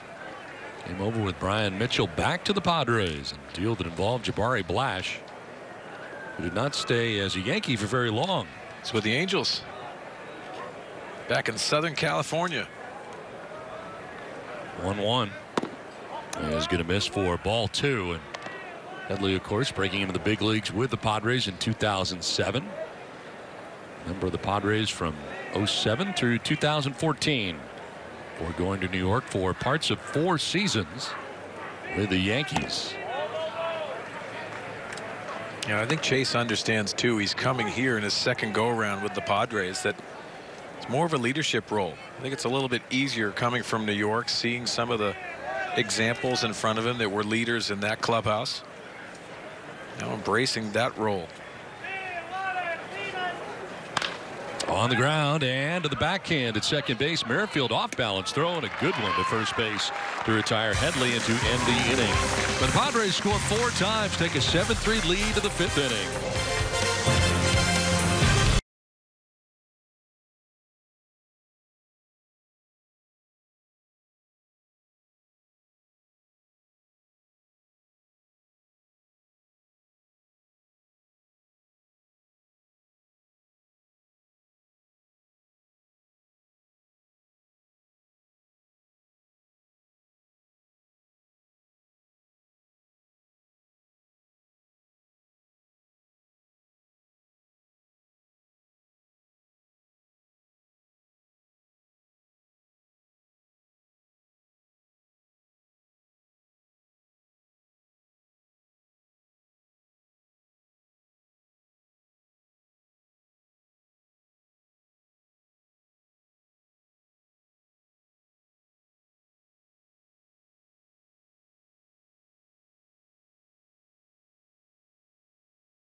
And you know, Hoff was more than open of letting me carry on that number, and like I told him, I wear it with pride each and every day, and you know, it's something that you know, myself and the core guys of Kansas City, I think you know, want to continue to make sure Giordano's legacy is lived out. No, pretty special, and very special for Glenn Hoffman to have given up that number to Eric Hosmer coming to the organization, but he understood the importance for Hosmer to be able to do that, to honor his late teammate, Giordano Ventura. Yeah, and Giordano Ventura meant a lot to that organization. Obviously a devastating tragedy, but he heard about the core group and having a different purpose of what's in front of you. Yes, you're afforded a big contract, but there's a different purpose of what you're wearing for a number and how you're going to continue that legacy that Ventura did for the organization. I thought it was a classy move and really shows what Eric Hosmer is as a person. And of course, the number that he did wear in Kansas City not available on the Padres. Well, Randy Jones, 35. That's why it's unavailable. And there's not many retired numbers. No. So you would think that would be available, and it just worked out that way. But listen, a number's a number to a lot of people, but there's a lot of guys that change teams that demand that type of number. But I just love the purpose. And how big a deal is it for you, a number? I mean, what did it mean to you? To me, it meant an opportunity, and it didn't matter what number it was. I make jokes of it because I did, but I had an opportunity late in my career where in Los Angeles, I was wearing number 22, and Clayton Kershaw wanted number 22. That was when he first came up. Knew he was going to be in the organization a lot longer than I was. But I had an opportunity to wear number 21. No one had 21, and I did it for the late Ken Caminiti. I thought the world of Ken Caminiti, and I wanted to do that. So if you have a purpose, it's really what it's all about. It's the history of the game and what people meant to you. Eric Hosmer understands what Ventura meant to this organization, and I think it's a perfect way to transform himself into a Padre and feel good about it. Clayton Kershaw give you a Rolex for that number? No, I'm still waiting on that. I think it's in the mail. You got nothing? I got nothing. I got nothing. I got to watch him in your number. In the number that was given to me. I won't say my number. Oh no, that was Mark Sweeney's number. Yeah. Fly ball shallow left, and Pirela coming in to make the catch, below the cap high for out number 2. I think he let me hold his Cy Young awards. And that was good enough. Well, he turned out to be pretty good. He has a chance to continue that. Yeah. So 2 down. Jonathan Aro into the game here now for the Padres. 6-1, 3.16 earned run average last year at AAA. Had a couple of outings during the spring so far out of the pen. And takes over for Tom Wilhelmsen, who pitched the 4th inning. Aro out there now for the 5th, has a strikeout and a flyout. Dealing with Jorge Bonifacio once again. And a liner down the left field line. That'll get in. Fair ball to the track on the wall. Bonifacio's headed for 2. And he'll get to second base standing with a 2-out double. His second extra base hit of the day. Hit a 3-run home run in the 3rd. Now adds a double to his resume today. So if you don't have an undershirt, you better rake. And we saw the 3-run homer, and he follows that up with a double. He's feeling sexy in that uni. Yeah, he's got Mr. T starter kit bouncing all over the place. Gotta love that. Well, it's a warm day here. I mean, you know, you don't want too many layers. I'm not doing that. Yeah. Salvador Perez will take a strike. I didn't hit a 3-run homer and a ringing double. Perez has struck out swinging, popped out to second base. Now lines one down the left field line, foul down towards the corner, and the 340 marker will bang around down there, but a foul ball for Perez.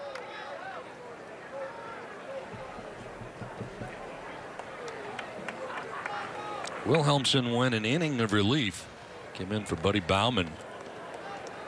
Gave up a hit, no runs, a walk, and no strikeouts. Able to get Ramon Torres to ground into a double play that ended the 4th inning. Brian Mitchell started today for San Diego. 2 innings, 1 hit. No runs, a walk, and a K. Obviously, health is the key. But if you think about from Andy's perspective, Andy Green's perspective, he's going to have some options in the bullpen. Not only are they going to make the roster, but I think AAA, possibly AA, are going to have some options to help him during the year. High fly ball out toward deep left center field. Pirela going back, so is Margot, and that ball is gone into the berm. A 2-run shot for Salvador Perez, and Kansas City now trailing 7-5. Perez had been 0 for 2, but he hits one out of the yard to left center.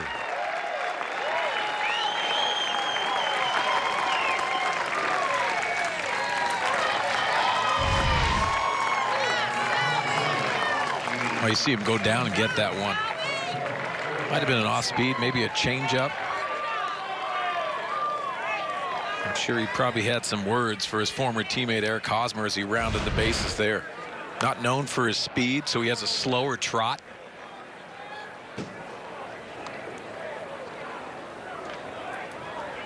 Jorge Soler 0 for 2 today. He's flying out to center field in the 1st. Struck out looking in the 3rd. Another pop-up foul, backing out of play.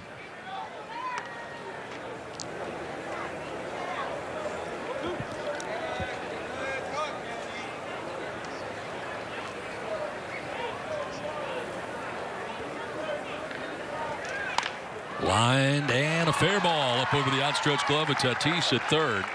Over is Pirela, heading for 2 is Soler. Throw will go to 3rd, and a double for Soler. So all of a sudden here, after 2 quick outs, the Royals put together a double, a home run, and yet another double.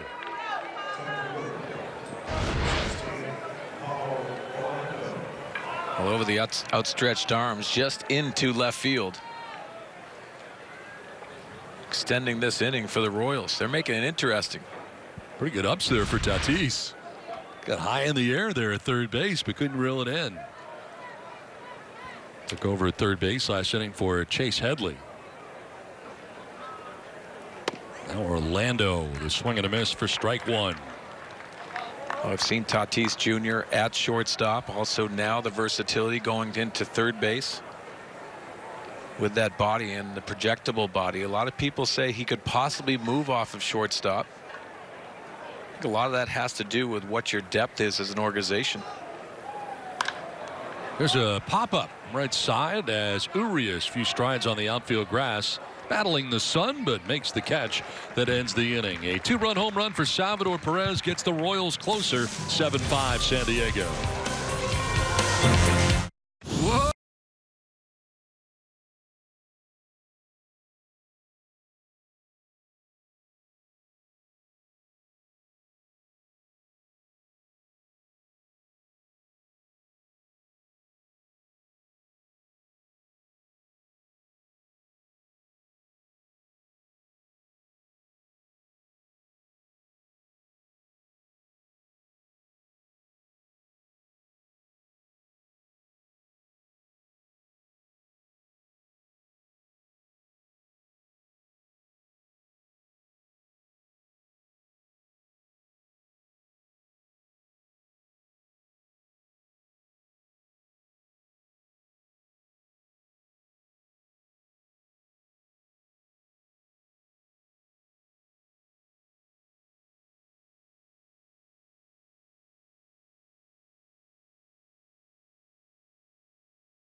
Lead over the Royals right now as we head to the bottom of the fifth inning. I'm joined by Chase Headley. Chase, great to see you back in a Padres uniform, my friend. Yeah, it's great to be back. How's it feeling? How's the finger feeling, first of all? You jammed it a couple of days ago. You getting back on track? It's getting there.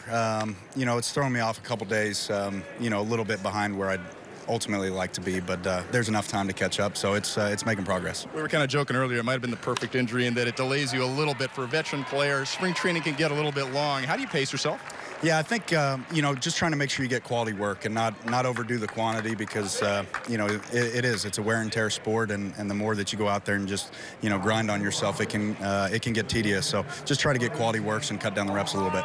Chase, you spent 8 years in the Padres organization. You take a little hiatus, you head over to the East Coast for a little while.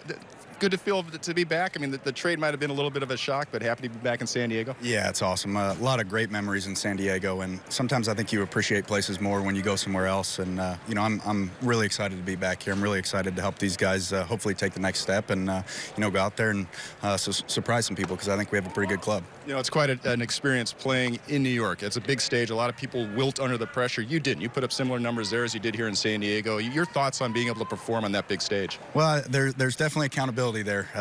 You know, it's one of those things that you just have to be honest with yourself and honest with everybody else. But, you know, I think guys that can go there and be comfortable with who they are can go out there and perform the way they're capable of. And I think when you leave there, you get a little bit tougher. It definitely is a little bit tougher in other places to play. You got a chance to get the playoff experience over there as well. What does that mean, and what can you share with that in terms of these young players? Yeah, I think it's huge. You know, that was my first real experience in the playoffs, and to go as deep as we did was tremendous. And I think it just, you know, once you get there, you understand what to expect, and I think you can relay those things to guys, so when they get there for the first time, maybe it's not as shocking as it would be, you know, otherwise.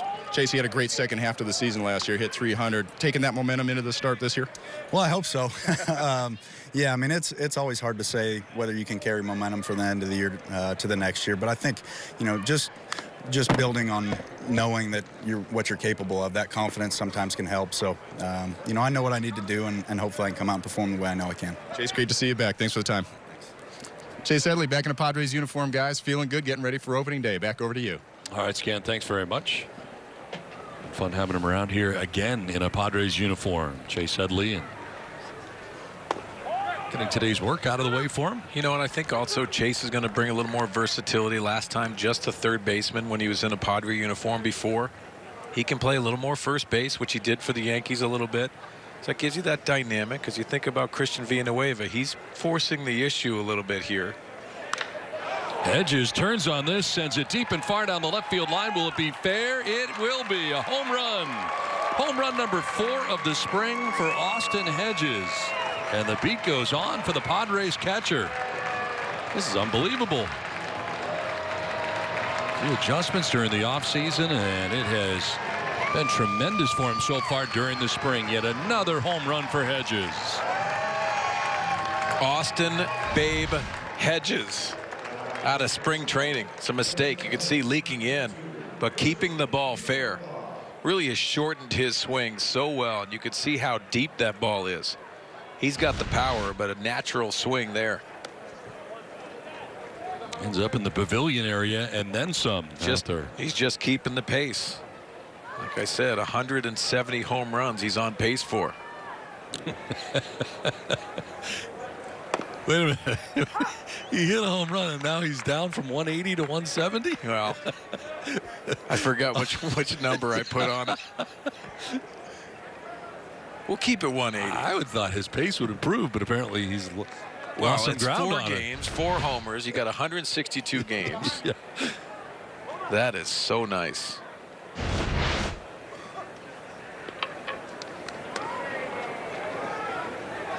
I did short him 10 homers, didn't I? Yeah, you took 10 away. Sorry, Austin. Now this one is headed out to left field, deep and far, and that ball is gone. Christian Villanueva.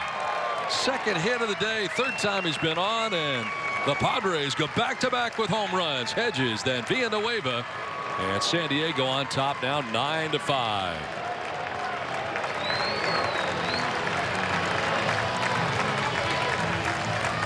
These guys are having a friendly competition between each other. Austin Hedges, Christian Villanueva. Watch this beautiful swing. Wow. When you get a mistake, you got to deposit it, and that's exactly what Villanueva does. 9 hits in spring already. Royals outfield just kind of turned and watched that one leave.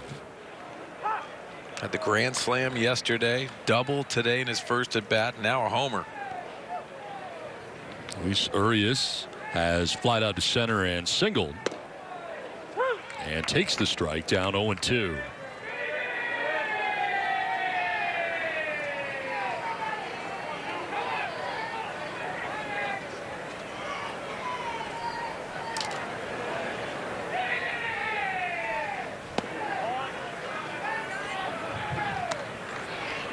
Back-to-back home runs, Hedges and Villanueva here in the 5th inning. Padres have scored in every inning but the first.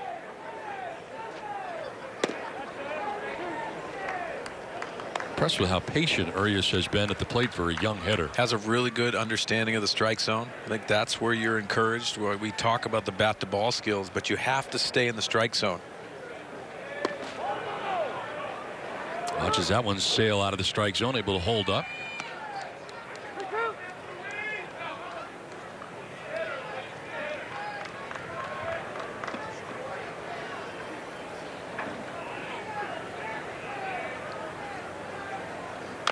Urias hits one slowly towards third baseman Torres. He won't have a play. Urias beats it out. Not hit hard, kind of rolled down that third base line and able to beat it out at first base. An infield hit. 4th hit of the inning now for the Padres. Not for the caught stealing. They would have more runs here in the inning. Urias at first base, 1 down, top of the order, Manuel Margot. 2 hits today himself. 1 to left and 1 to second base. Throw to first, and Urias back to the bag. Padres have banged out 13 hits today.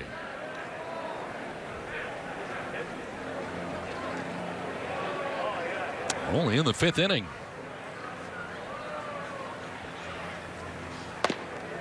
There's a strike over the outside corner.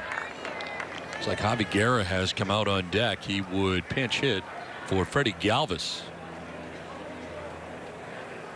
There is Javi Guerra. He and Tatis have been sharing time at shortstop after Freddie Galvis leaves the game here during the spring. This will get away. Trying for second as Urias' throw is not going to be in time. Wild pitch charge to Scott Barlow that allows Urias to take second base. You know, Don, this stages in spring training. We touched on it our last broadcast. I think the pitchers have the edge at the beginning of spring training. Now it's starting to, guys are starting to get their timing. Younger hitters are locked in because they have to.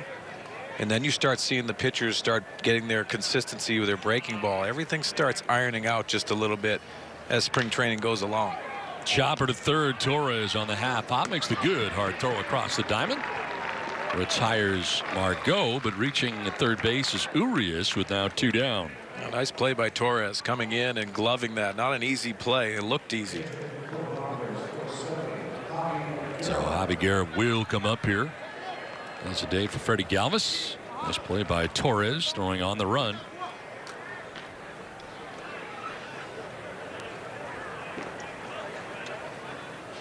Guerra coming off the bench into this game here in the 5th inning with 2 down and 2 runs in. Blocked nicely by Valoria. To his right, able to block that. Took over for Salvador Perez an inning ago and making a good block.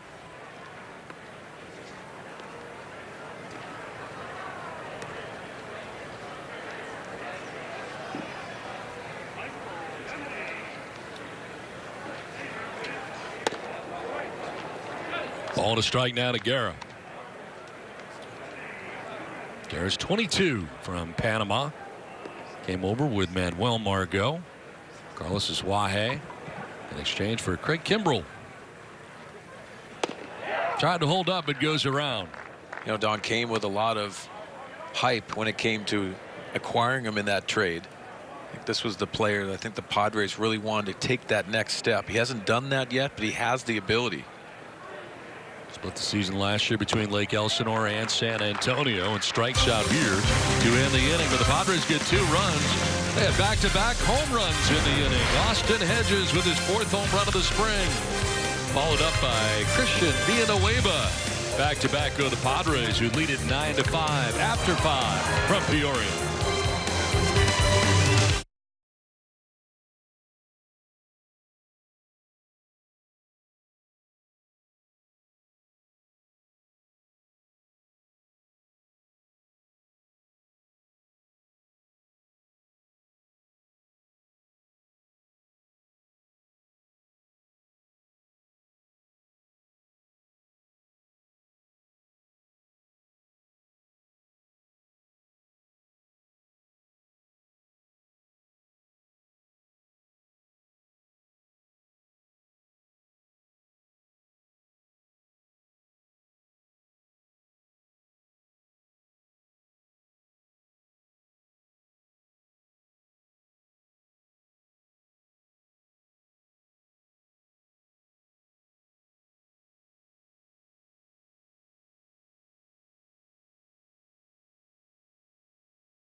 Of life for Dick Enberg at Petco Park in San Diego. We'll have it for you right here on Fox Sports San Diego. That'll begin at 10 a.m. on what is a big day here at Fox Sports San Diego. At noon, we'll have the Cleveland Indians against the San Diego Padres, and then after the game, 3 p.m. Padres season preview, and that will follow the Indians and Padres. And Dick Enberg's celebration of life. Well, looking forward to that on March the 10th. At Petco Park in San Diego for the Hall of Fame broadcaster Dick Enberg.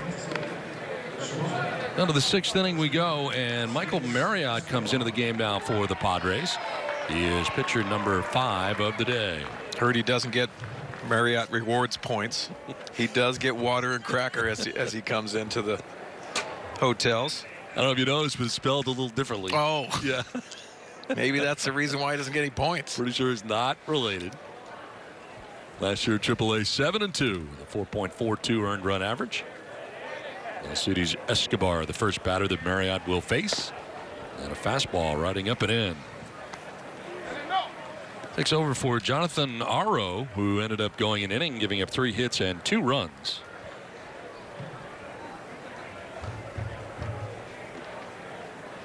Didn't walk anybody, struck out a batter.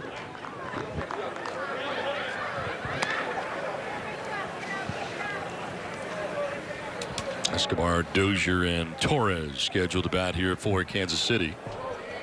Padres have some other changes we'll tell you about here as the inning goes on. Popped up foul in behind the Padres dugout, first base way. Franchy Cordero has taken over in center field for the Padres. And Travis Jankowski is now in left field. There's Franchy Cordero in center.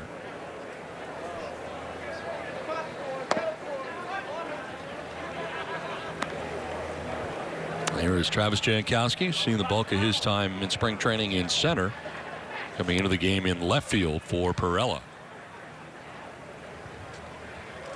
Swing and a miss. Escobar just waving at that pitch. He was badly fooled at the breaking ball, and he strikes out for the first out of the 6th inning.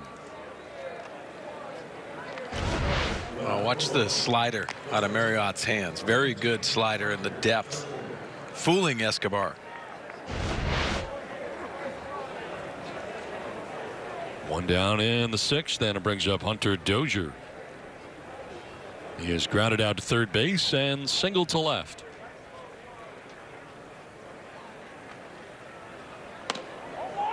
New shortstop, 2 for the Padres. Freddie Galvis out of the game, and now it is Javi Guerra who pinch hit and stays in the game at shortstop.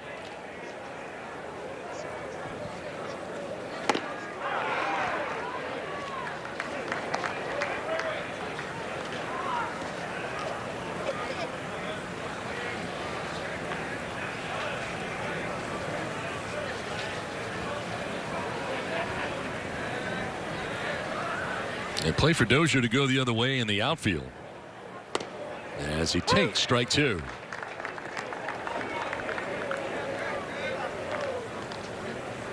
There is Franchy Cordero, center fielder, over towards right center. Lots of green grass in left center. An option for Hunter Dozier, who's down to the count, 1-2, and strikes out. Fastball. Chases that one running away. Back-to-back Ks for Marriott, 2 down. Baseball fans, plan your trip to spring training in Peoria now and see your 2018 Padres. This year celebrates the team's 25th year in Peoria, Arizona.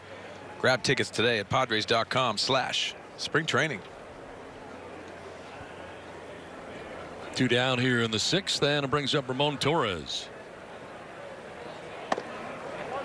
Last game that I did with Mark Grant, he was talking about how much this Peoria area has really built up over the years. It wasn't much here before. It used to be you would have a couple restaurants. Krispy Kreme Donuts was here, which was really huge for us. That's good. But even the facility is really upgraded. Obviously the stadium here, the main stadium that houses both the Padres and the Mariners. But the facilities in the backfields, they have done a tremendous job and really fan friendly. The beauty of spring training is how the connection really starts with the fans and being able to come over here and have personal conversations with the players after they do their work or during batting practice. This has a good feel, and I tell everyone, if you can bring your kids over and enjoy this, it's really the connection that you get. And I think a lot of the players don't feel the pressure that they typically have in a regular season, which is a little bit easier to do, but really get that personal connection. Get to go out and get tickets and be out in the outfield grass on days like this. Yeah, a little different mindset, especially for the guys who know they're on the team than the guys who are here trying to get jobs, and a little more relaxed, a little more casual atmosphere here than during the regular season. As you mentioned, the pressures of the regular season, they're pretty tough day in and day out. And the best part of it too is going along with that, you're able to see a lot of different teams that are in such a small area. You've been in spring trainings in Florida where you have those long trips. The connection is here because you can watch them work out in the morning, get on a bus, and it's usually right around a half hour, maybe 45 minutes at most, and you can see another ball game.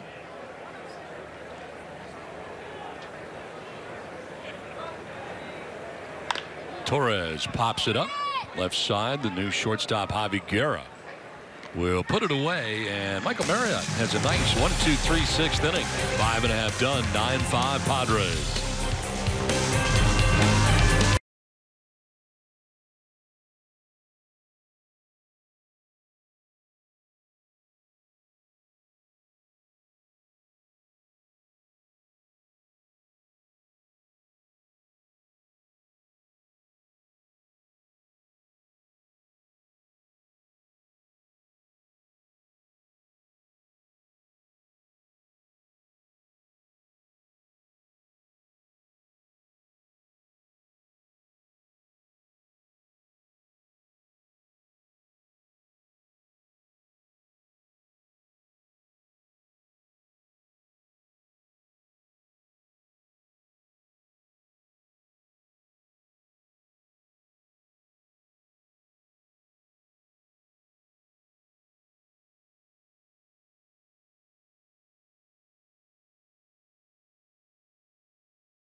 Schedule highlights for the Padres coming up. Of course, the opener against the Brewers at Petco Park, March 29th through the 31st, one of the earlier start times ever in Major League Baseball. Then the world champion Astros. Padres will be at Houston. Of course, the Dodgers and Padres will play a series in Monterrey, Mexico, May 4th through the 6th, 7th through the 15th of May. Homestand that'll feature the Nationals, the Cardinals, and the Rockies.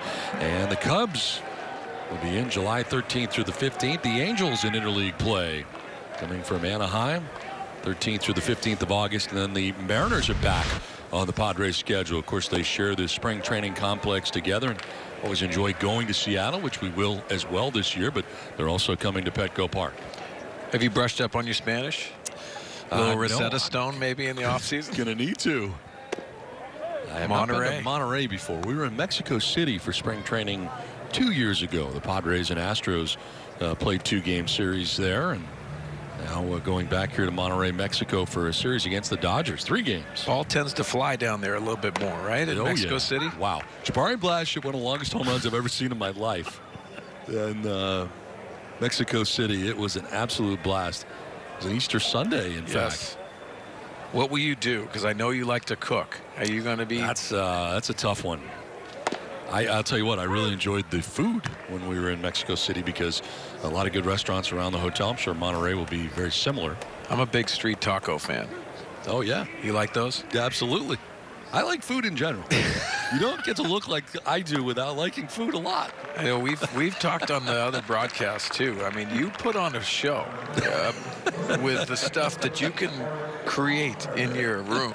Well, I'm limited. I have 2 burners. I don't have a full oven, so it's like kind of an episode of Chopped every night where I have to figure out what I'm going to do on my 2 burners every night for dinner. I don't want to eat out all spring. I don't think a lot of people know that you created a tomato sauce early in camp and froze it. That's how impressive it is. Thinking ahead. Yeah. I have 5 jars of sauce. That means 5 meals of sauce at some point during the spring. And you did a shrimp scampi the other night that I was so impressed. I didn't eat it, but I was so impressed with the picture that you sent. Then last night you busted out a little salmon. Seared salmon last night. Whatever you can do on 2 little burners you can make, and that's what I'm trying to do. I'm trying not to eat out this spring. I smell a food segment. I don't know. Well, I don't want to stir things up, but I also heard Hosmer down the line at first base into the right field corner. Hosmer headed for 2. Bonifacio looking to dig it out, and digging his way to second base is Hosmer. A 1-out double. First hit of the day for the former Royal. And that'll be the day for Hosmer. Well, that has to feel good, too. Obviously, an awkward day for former team and playing them. 10 years in an organization, now signing a contract with the Padres, and it's a new way of life. But Eric Hosmer got through the day with a successful double to end his day. Nice way to end the day. As he heads out. So a pinch runner at second base here with 1 out. Josh Naylor takes over for Eric Hosmer at second base.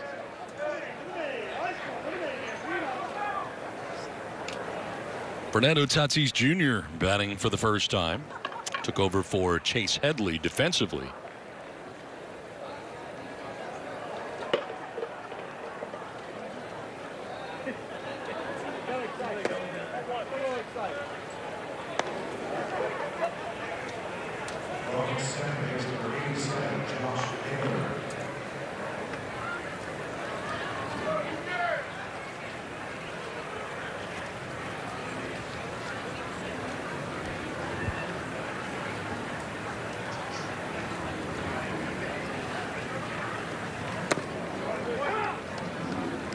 A lot of changes defensively for the Royals. Whole new outfield for them.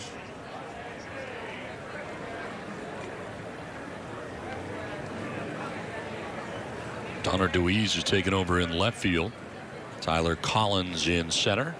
And Michael Saunders in right field. 2-0 pitch and a swing and a miss for Tatis. He homered here in the first spring game of spring training. Into the bullpen in right field. And seen most of his time at shortstop, but today coming in at third base. Yeah, and I like the last game. He started off slow in that game, but then ended up having 2 hits in 1 inning. A double and a single. He's starting to relax here, but he just has a presence in the batter's box. See him early in workouts and continuing to be in hitting groups with Eric Hosmer and being able to talk to him. Chase Headley. I think the organization's trying to manipulate some of these groups where you can have a veteran in those young guys hitting groups. Have those discussions that are so needed. To left field down the line as Deweese headed over. It's going to one-hop the wall. From second base, Naylor will score into second base with an RBI double. Goes Tatis, and the Padres take a 10-5 lead. Oh, well-struck ball this time to left field and pulled by Fernando Tatis. Well, there's so many things to be impressed with this youngster. And why? Because he took a couple pitches early in the at-bat and found himself a fastball in. Perfect approach, sitting behind that baseball, drilling a one-hopper off the left field wall. 1 down in the inning. Runner at second base, a run in. And Travis Jankowski batting for the first time today. Took over in left field for Perella. Good day today for Perella. Defensively and at the plate, where he walked and singled twice to right field.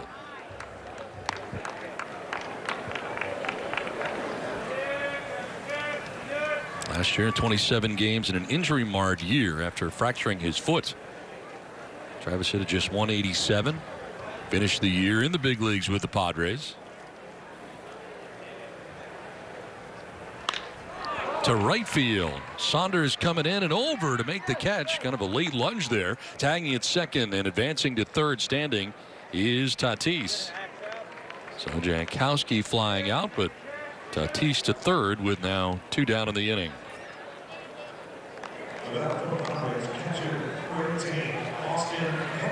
And it'll bring up Austin Hedges. Babe. Wow.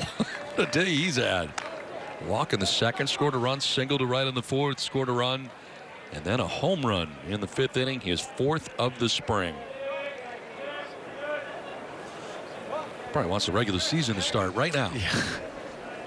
He loves his approach. It has worked. It's simplified.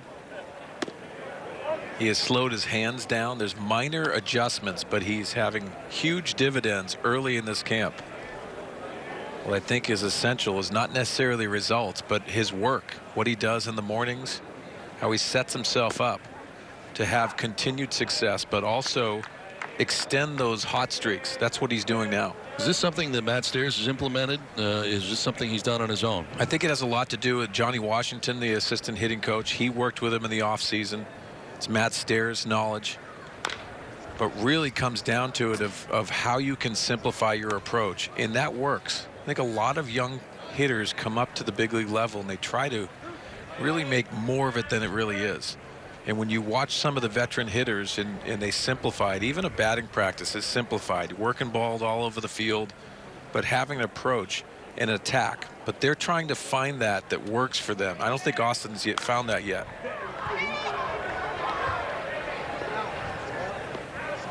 Now, Johnny Washington was the first base coach last year. He has switched roles and is the assistant hitting coach. I think he worked with him in the offseason.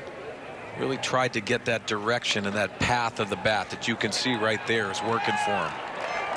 Last year, that same pitch would probably have been fouled off, swung around. And the adjustments now as he's direct path to that baseball.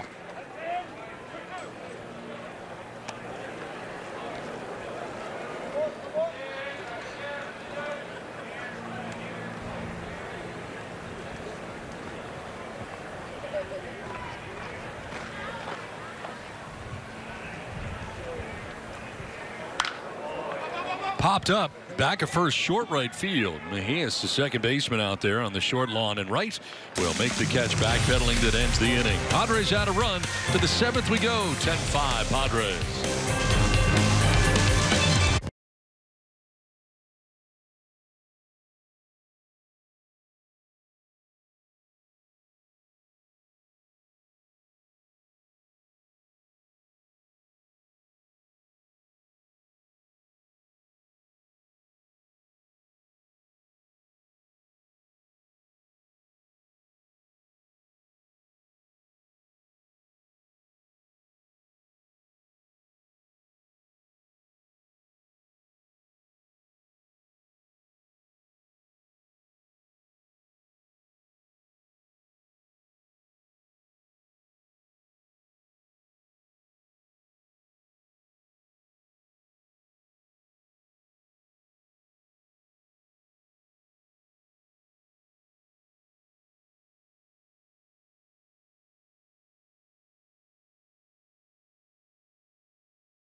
And a day done for Salvador Perez and for Eric Hosmer. They will walk out together in that right field line to the corner where both clubhouses are, the home facility and the visiting facility. And two former teammates, been through a lot in Kansas City and heading off today after a good day of spring training work. You know, they continue to keep that bond that they created in the minor leagues and also at the big league level.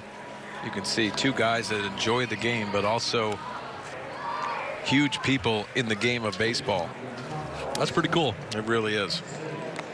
Michael Marriott back on the mound here for the Padres. His second inning of relief. Had a very nice 6th inning, retiring the side in order, 2 strikeouts and a pop out.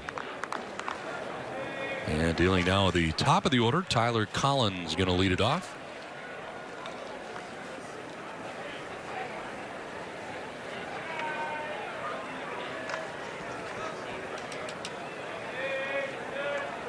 Changes for the Padres. Josh Naylor stays in the game at first base.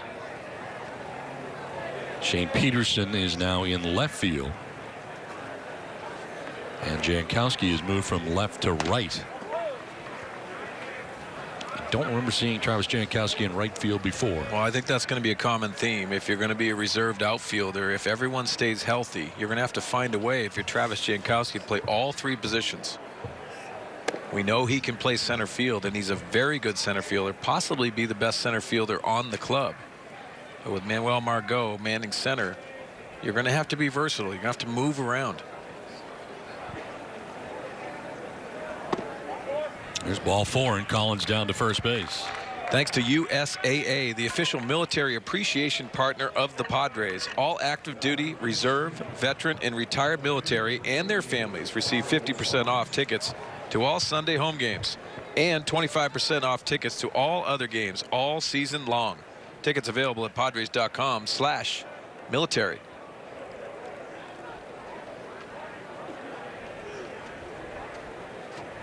Lead runner on thanks to the base on balls for Collins. Now Michael Saunders.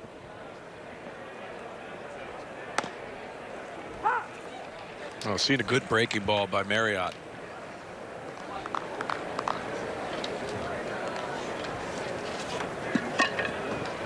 Had a good one today.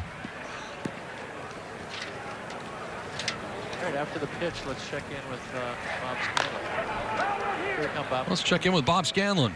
Hey, thanks, guys. I'm joined here by Christian Villanueva. He's been swinging the hot bat, and David Longley's joining us as well. Christian, congratulations. You've just been swinging the bat. Unbelievable so far this spring training. The grand slam home run yesterday, home run today. How good are you feeling at the plate right now? Me siento bien, he hecho buenos ajustes ahí. Estoy tratando de hacer swing a buenos picheos. Y pues la disciplina, estoy tratando de hacer swing a mi picheo, no a los pitchers, a los swings, a los picheos de los pitchers. Hey. I'm feeling good right now. I feel like I made some adjustments, and I'm swinging good pitches. I'm making good decisions and really focused on my discipline. I'm not swinging pitchers. I'm focusing on swinging at pitches I want. Christian, you came into camp looking great, in great shape and everything. Tell us a little bit about your off-season routine to show up to camp ready to go. Sí, estuve en San Diego todo este off-season. Desde noviembre 1 estuve viviendo en San Diego. Brett me ayudó mucho, cambió mucho mi físico. Me siento más atleta y pues siento que ha sido parte del éxito que estoy teniendo.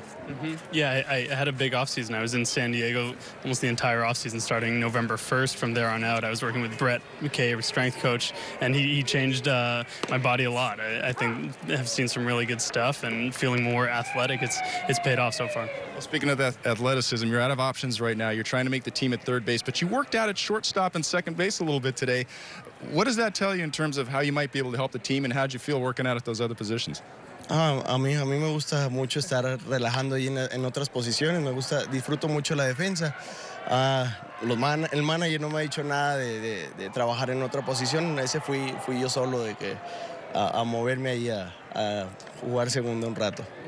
Yeah, I like to have fun out there when I'm playing defense. I love to play in the field, and I just went over there to get some reps. The manager hasn't told me anything about playing at any other positions. I was just doing that on my own. All right, sounds good. Christian, congratulations. Thanks for the time. Thank you. Christian Villanueva having a hot spring so far, guys, trying to make the ball club. Back over to you.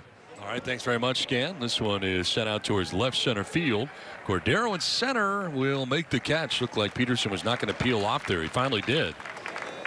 You know, Don, a lot of credit goes to Brett McCabe. You heard him talk about just being an influence on Christian Villanueva and getting him ready. It's Brett McCabe and also a lot of the guys that work underneath him to get these guys ready, physically fit. It's not necessarily just in season. It has a lot to do with how you create yourself to go through the rigors of that long major league season. 162 games, along with the spring training games. He does look a lot different, too, coming in, as he is really in terrific shape this year in spring training. I think that really indicates the drive to everybody that's evaluating him, including Andy Green and the rest of the staff. In the air to center field, Franchi Cordero, who has been busy, into right center. Makes a catch. It ends the inning. It's 7th inning stretch from Peoria. Padres have a 10-5 lead.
Padres lead 10-5, and Padre fans single game tickets for the 2018 Padres season are on sale now. Grab your tickets early and save up to 20% off at Padres.com. Padres have a 10-5 lead as we head here to the last of the 7th inning.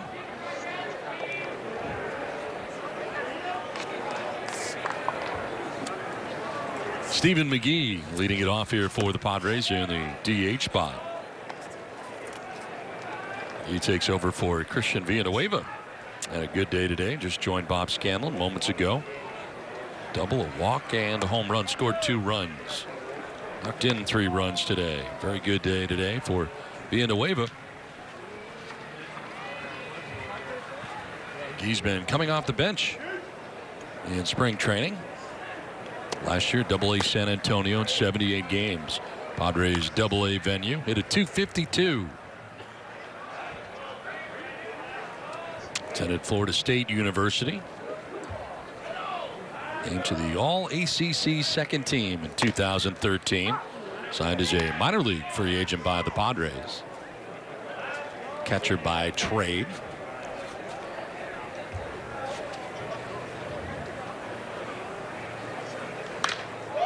Sends one out towards deep left center field. Collins on the run back at the wall. It hit off the bottom of the wall.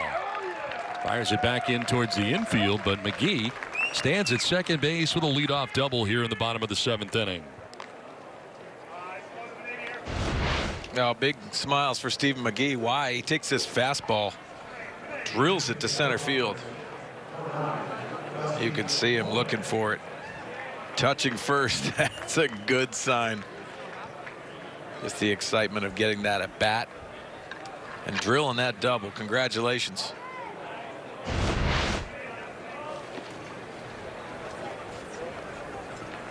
So double to start the bottom of the 7th inning. And it brings up Dusty Coleman, his first plate appearance today as he bats here for Orioles. Coleman has seen a lot of time at third base during the spring. 27 games he got into last year at the big league level, hitting at .227.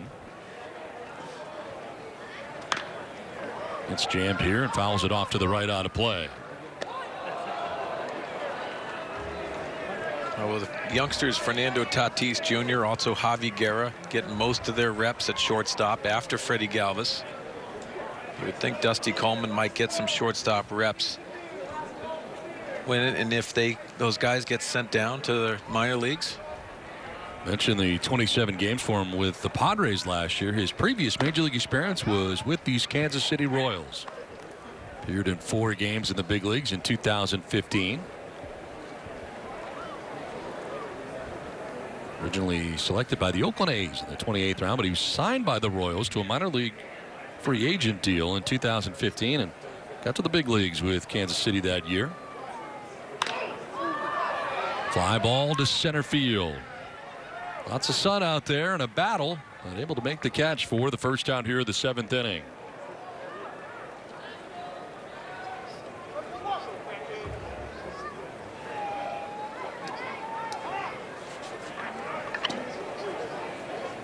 So 1 out and McGee still at second base.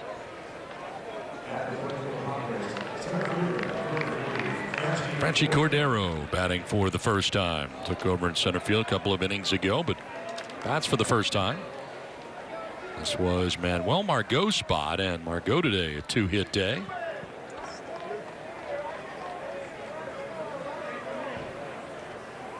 McGee at second, 1 down.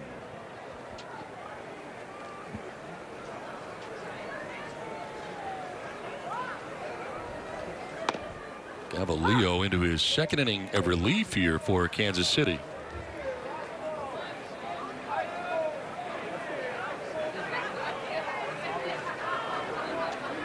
Took over for Scott Barlow an inning ago. Allowed the double to McGee to begin the inning, but Coleman to fly out to center.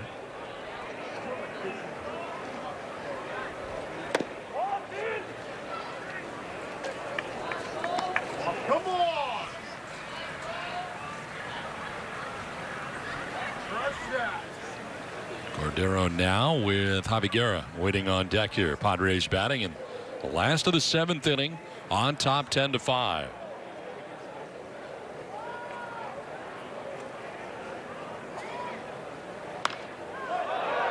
Trying to keep the string going of consecutive innings with at least a run. They had no runs in the first, but have scored in every inning since. Yeah, the offense has been very impressive today. They've capitalized on some mistakes by the Royals pitching. Also driven the ball out of the ballpark. 2-strike hitting's been impressive at times.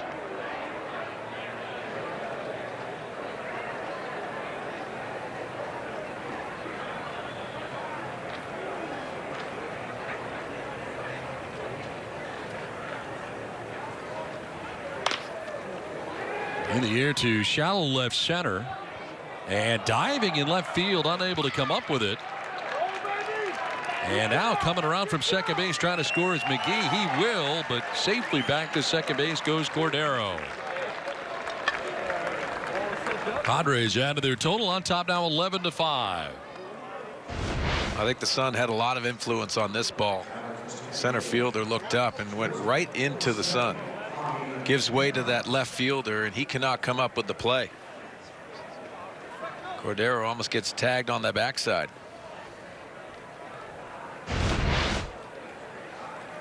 So runner at second. Padres do keep that string together of adding a run every inning since the first. And lead it now 11-5. Javi Guerra struck out swinging first time up in the 5th inning, and here he is in the 7th.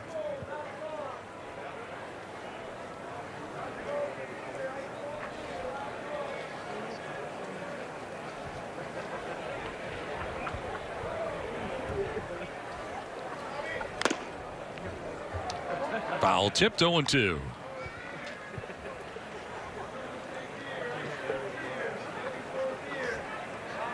Eleven runs, 17 hits now for the Padres. No errors. 5 runs, 7 hits, no errors for the Royals.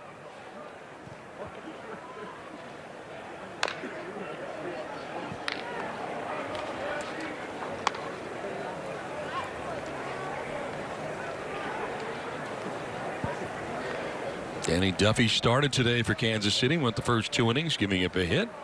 He's charged with 2 runs. He walked 2 and did not strike anybody out. Seen Trevor Oakes, Scott Barlow, and now Sam Gavolino. A little bit high. No, he's going to call him out. Third strike, high strike call. Much to the chagrin of Guerra, who strikes out, and there are 2 outs here in the 7th. This copyrighted telecast is presented by the authority of the San Diego Padres. It may not be reproduced or retransmitted in any form, and the accounts and descriptions of this game may not be disseminated without the express written consent of the San Diego Padres. I'm telling you, it gets better every time. So good. It's like you're salmon. I mean, it's like there's no comparison, I think, between you and the other guy. This pitch will miss outside. The other guy. We missed the other guy. I haven't seen the other guy in a while. I don't know what he's doing. He's probably shoveling snow. Yeah, that's what I hear, huh? In Alpine. Shane Peterson fouls it back to the screen. He's batting in the spot of Will Myers after taking over in the outfield. And Myers today with a 2-hit day, both singles to left field.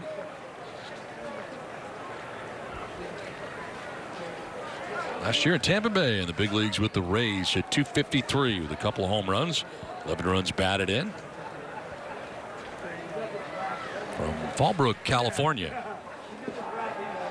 Signed as a minor league free agent by the Padres during the offseason. He's 30 years of age. And this one fouled off to the left out of play. Big league time with Tampa Bay. We talked about that. Also in Oakland and Milwaukee. Played 93 games for the Brewers in 2015. That's the most time he's seen at the major league level. Out of Long Beach State University. 2-time All Big West performer. Once had a 22-game hitting streak.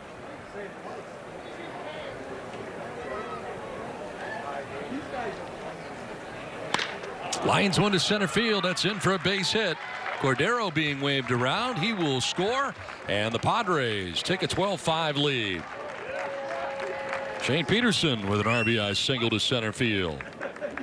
A 2-run bottom of the 7th inning so far for San Diego. Well, the 18-hit attack today, and the Padres have done a nice job with 2 strikes. This elevated pitch is drilled into center field. Former dirtbag doing some damage out there. Great program up at Long Beach State. Here is Josh Naylor. Took over defensively at first base.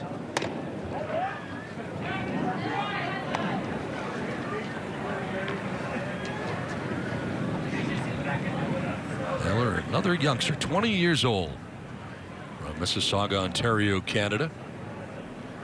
Split last year between Lake Elsinore and San Antonio.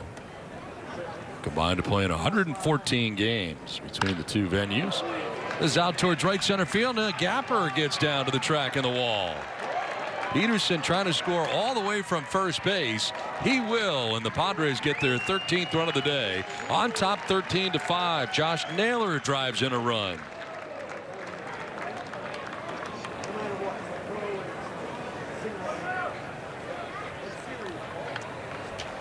Quite an offensive attack today for San Diego. Well, they call him Nails, and this is the reason why. He can absolutely rake. Swings the bat really nice. You see Shane Peterson really putting it down, and with the 2 outs, easily scoring with that gapper. Josh Naylor, 20 years old, known for just putting line drives all over the place.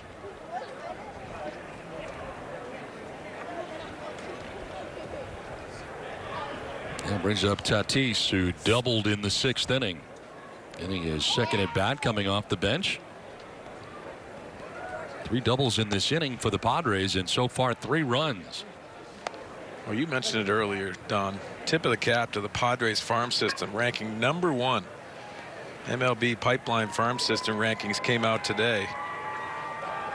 It's because of this young man, Fernando Tatis Jr., also Mackenzie Gore. Their stable of arms down there.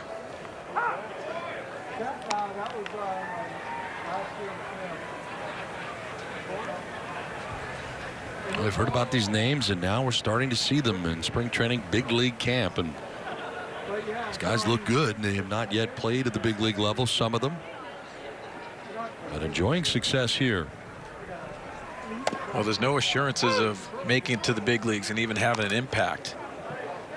But this organization has started to draft, develop, also get some players from Latin America through trades.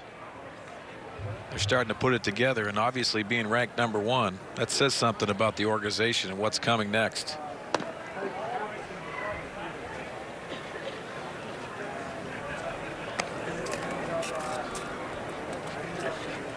Naylor at second base with 2 down. Count of 2-2 to Fernando Tatis Jr.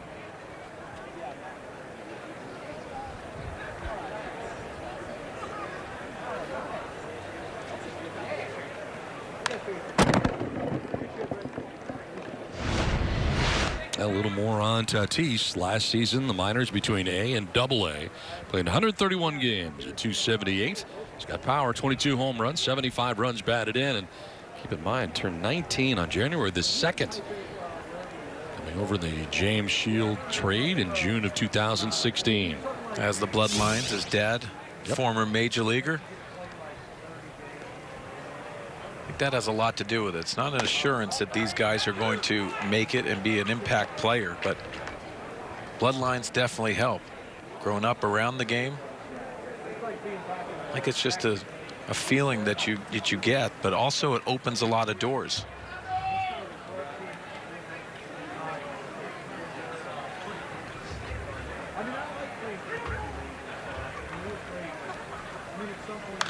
One foul back. Now, being around Fernando Tatis Jr. only for a few days, he just has that presence around, and a lot of people are watching him, and there's a watchful eye on every move he makes. He's handled it very nicely. Calm demeanor at 19. That's saying something. Definitely beyond his years. Seems that way anyway. I can't even tell you what I was doing at 19 years old. Freezing up at the University of Maine. But that's where it ends. You were a black bear. Not in big league camp. Not with the huge expectations of being the next guy possibly that makes a huge impact on this roster. When did the season start at the University of Maine? July? July, yeah. Late July, I think it was. That's when our field thawed out. Still some snow around, but just a little bit. We just had to shovel around first base. We were fine.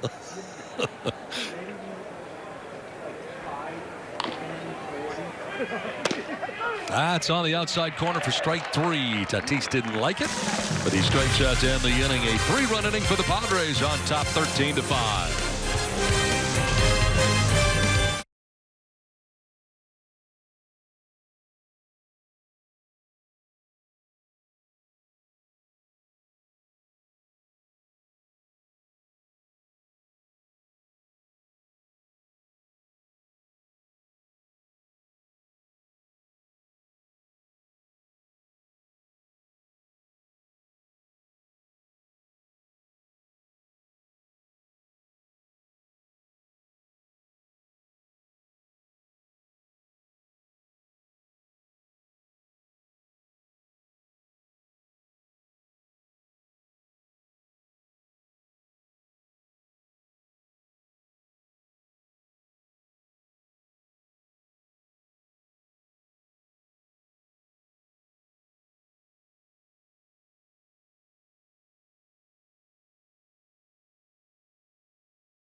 Back-to-back for us. Austin Hedges with his 4th home run of spring training.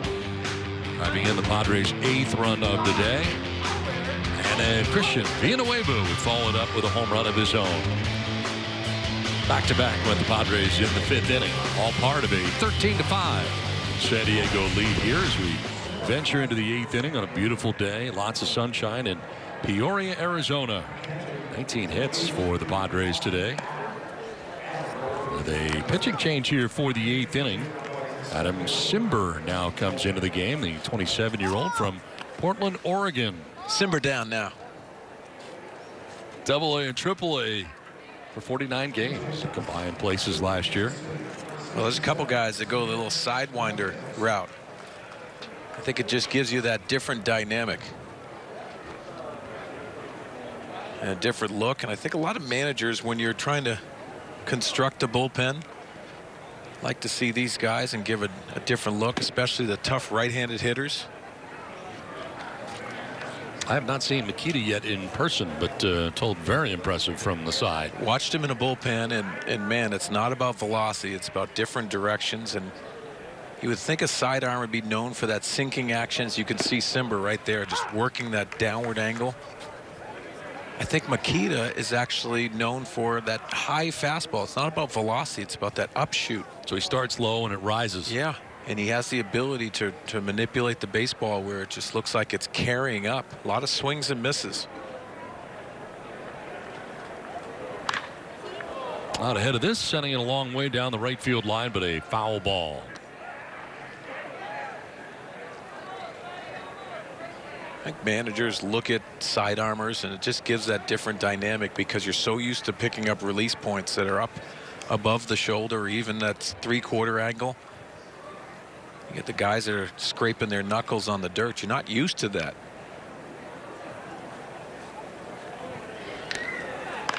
Well, check swing grounder down to first, where Josh Naylor will flip to Cimber for out number 1 here in the 8th inning.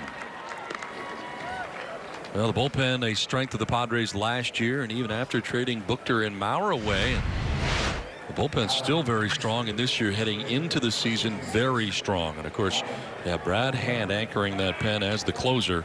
Yates, Stammen, and the newcomer Makita joining the Padres. Excited to watch him work. You know, when those three, you see the first three, and I think that's a mentality and a mindset that they have. And no matter what situation they're in, they're going to be able to take the ball. And Andy Green loves that. Makita's going to give that different dynamic. But I think this bullpen is very deep. It's going to be the strength of the club. And if you can shorten the games, I think you have an ability when you have a lead to be able to anchor those wins. It's going to be important for the Padres. What a great job last year too by Kirby Yates, picked up off waivers from the Angels by the Padres, and he ended up being a huge part of last year's Padres bullpen. Yeah, out of nowhere, because we were wondering what you're going to get from a Kirby Yates. Is he going to be here for a few days and get sent back down? What's going to happen? And really built himself, along with Craig Stammen, to go out there and give Andy much needed innings at the end of the year, and they were high leverage situations. Ryan O'Hearn batting here with 1 down in the inning.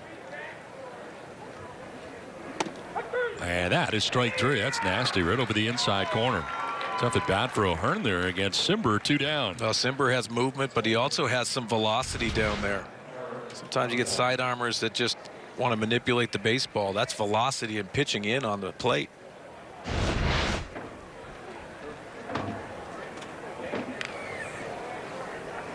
Two down for Eric Mejia. Bats with 2 outs and the base is empty. Mejia came into the game at second base defensively and batting here for the first time. Last year, A-ball, Double-A, and Triple-A. 3 different venues for him a season ago.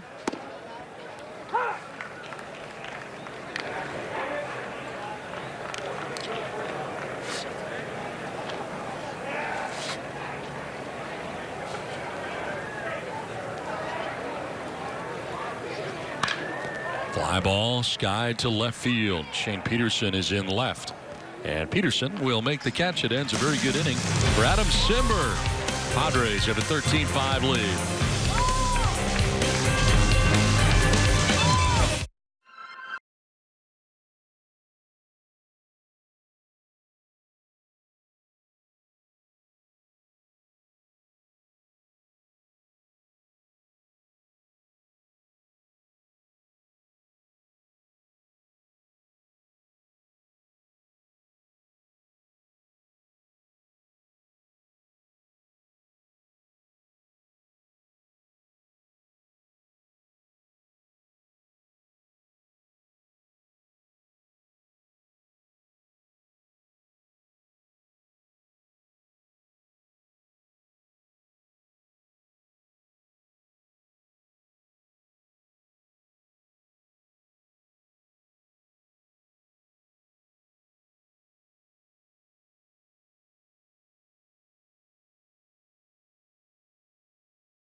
Padres on top 13-5 over the Royals. We will next be with you on Monday. Play a little night baseball during the spring.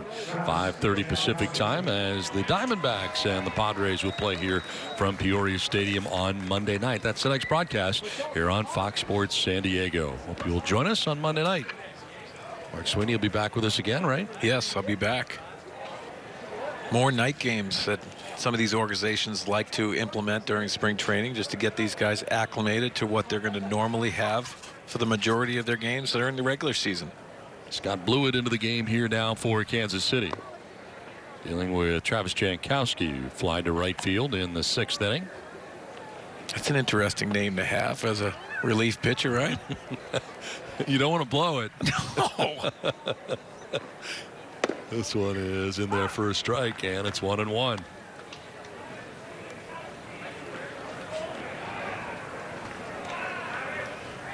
Yeah, Grant Balfour. You remember Grant Balfour? Yes, I do. He was a closer at one point. Yeah, a very successful one. Very it's a tough one. But it was spelled Balfour, yeah. actually, B-A-L-F-O. But you know, very animated, though, you know. I remember he was bouncing around the mound. He did. Had a lot of energy. Yep. I think he was Australian, right? Yes. Good day, mate. You like that? That was really good. That was so good.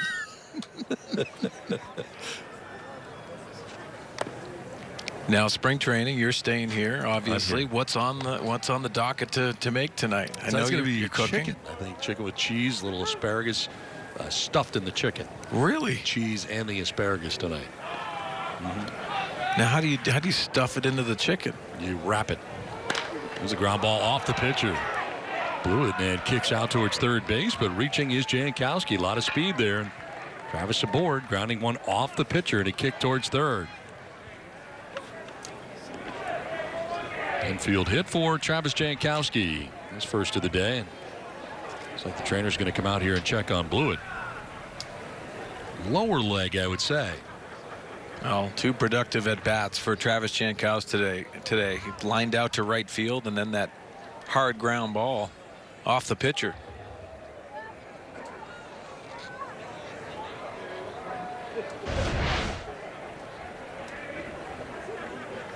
It looks like it catches him on that calf shin area.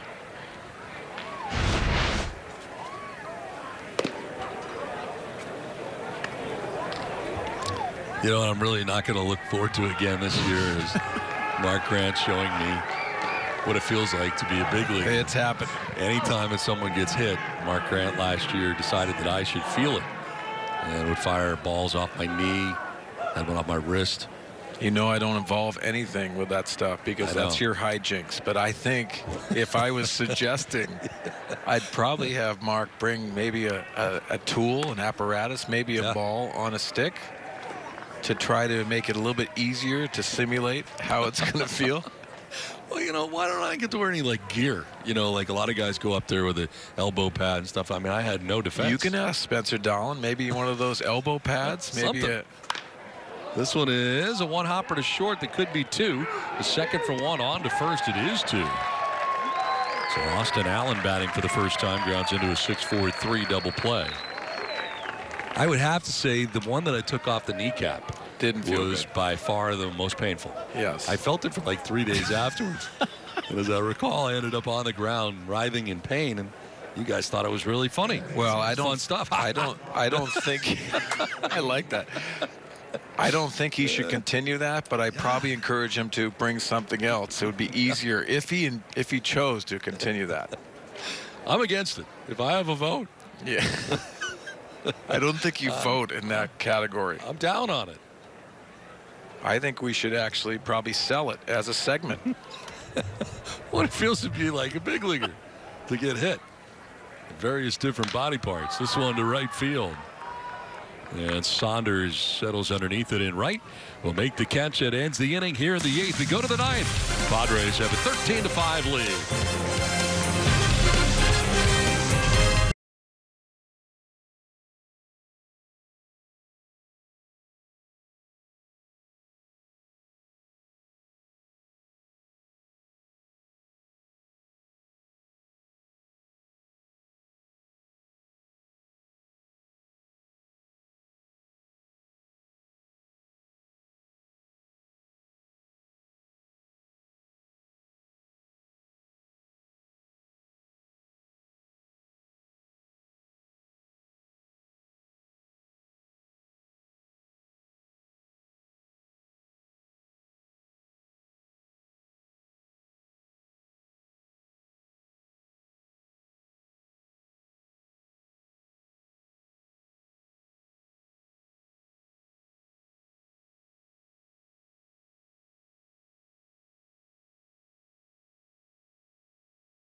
And the new pitcher in, TJ Ware, comes into the game. The 26-year-old from Kokomo, Indiana. Time last year in A-ball and in Double-A. Lake Elsinore and San Antonio. Was a Padres 17th round pick. And look at the two spots for him last year combined between A-ball and Double-A. And trying to finish it off here for the Padres today in the ninth. Well, TJ Weir also has the ability to really spin a slider. That's his out pitch. Swingman, he has the ability to start but also come out of the bullpen. That versatility is important this day and age. Brings up Ryan Goins into the game, the former Toronto Blue Jay, standing in on the left side. And fouling one off to the left out of play.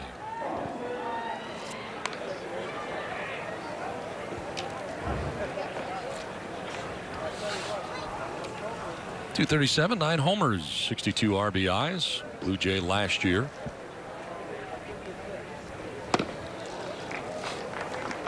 Lead on the rising fastball, 0-2.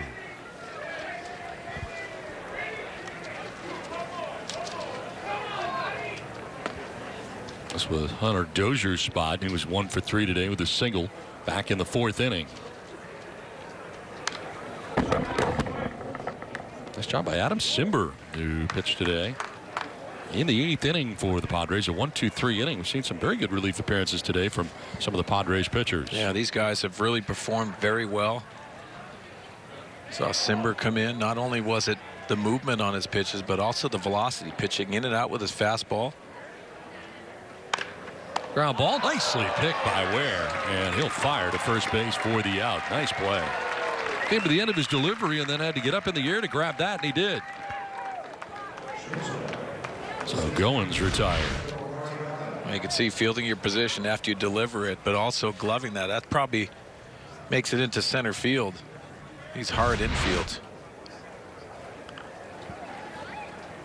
One down here in the 9th inning. Humberto Artiga now batting.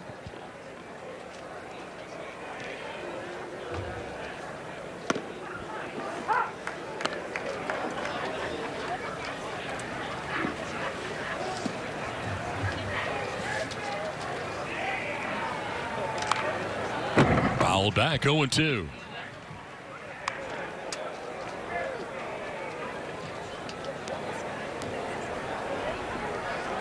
"20 hits today for the Padres, out hitting the Royals 20-7, on top 13-5. Oh, and a spike to the backstop. A little slip there at the end of the delivery for Ware.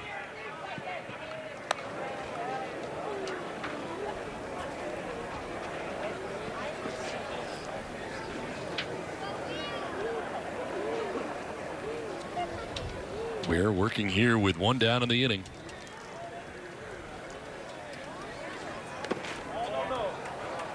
Two and two. Padres got 2 in the second, 1 in the third, 4 in the fourth, 2 in the fifth, a run in the sixth, and 3 in the seventh. Pretty good offensive attack today. 13 runs on 20 hits.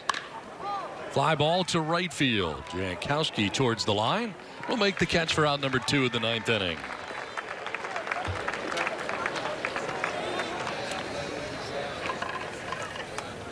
So TJ Weir has the first 2 outs here of the 9th. That is now 8 in a row retired by Padres pitching. Combined effort of Michael Marriott, Adam Simber, and now TJ Weir. I was very impressed with Michael Marriott too. 2 innings of work. Very comfortable with his fastball, pitching at the top of the strike zone.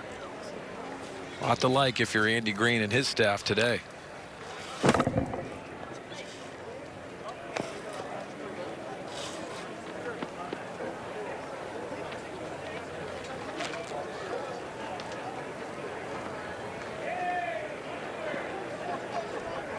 Here last year, Double-A in San Antonio, a 2.17 earned run average.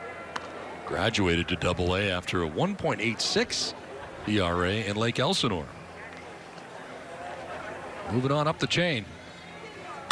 Ground ball right side, and by the dive of Josh Naylor at first base into right field. Tyler Collins on here with 2 down in the 9th. Base hit for Collins to right. He's been on twice since coming into the game. A walk in the 7th, now a single in the 9th. And it'll bring up Michael Saunders.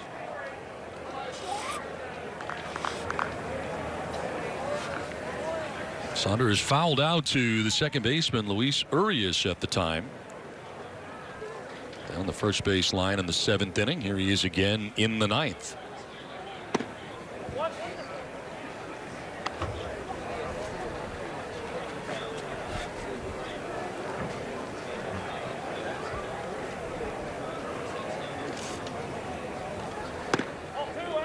Outside, ball 2, 2-0. And Mitchell started today 2 shutout innings for the Padres in his 2nd start of the spring.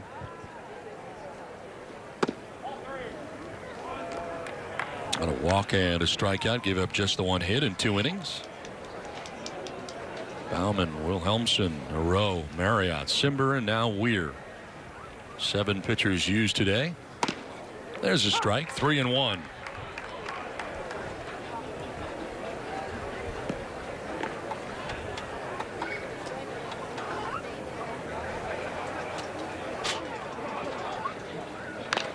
Fouled off, and Weir battles back here. Full count now. With Collins at first and 2 down in the Kansas City 9th inning.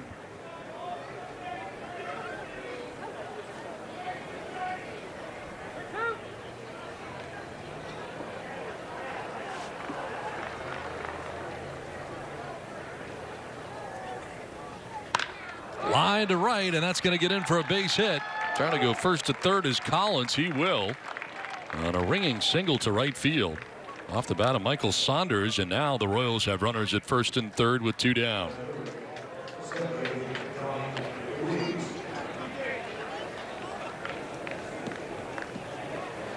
Well, you got to like what you saw from the offense today. Obviously 20 hits for the Padres. Guys that really stick out. Austin Hedges continues to hit swing a hot bat.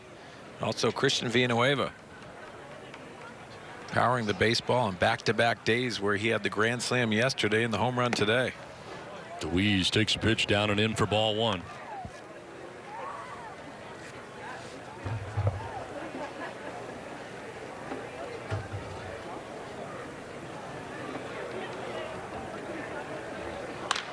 Fly ball to left field, where Shane Peterson will make the catch. It ends the ball game. Now the Royals leave 2 men on in the inning. The Padres come away with a 13-5 victory. We're back with more from Peoria right after this.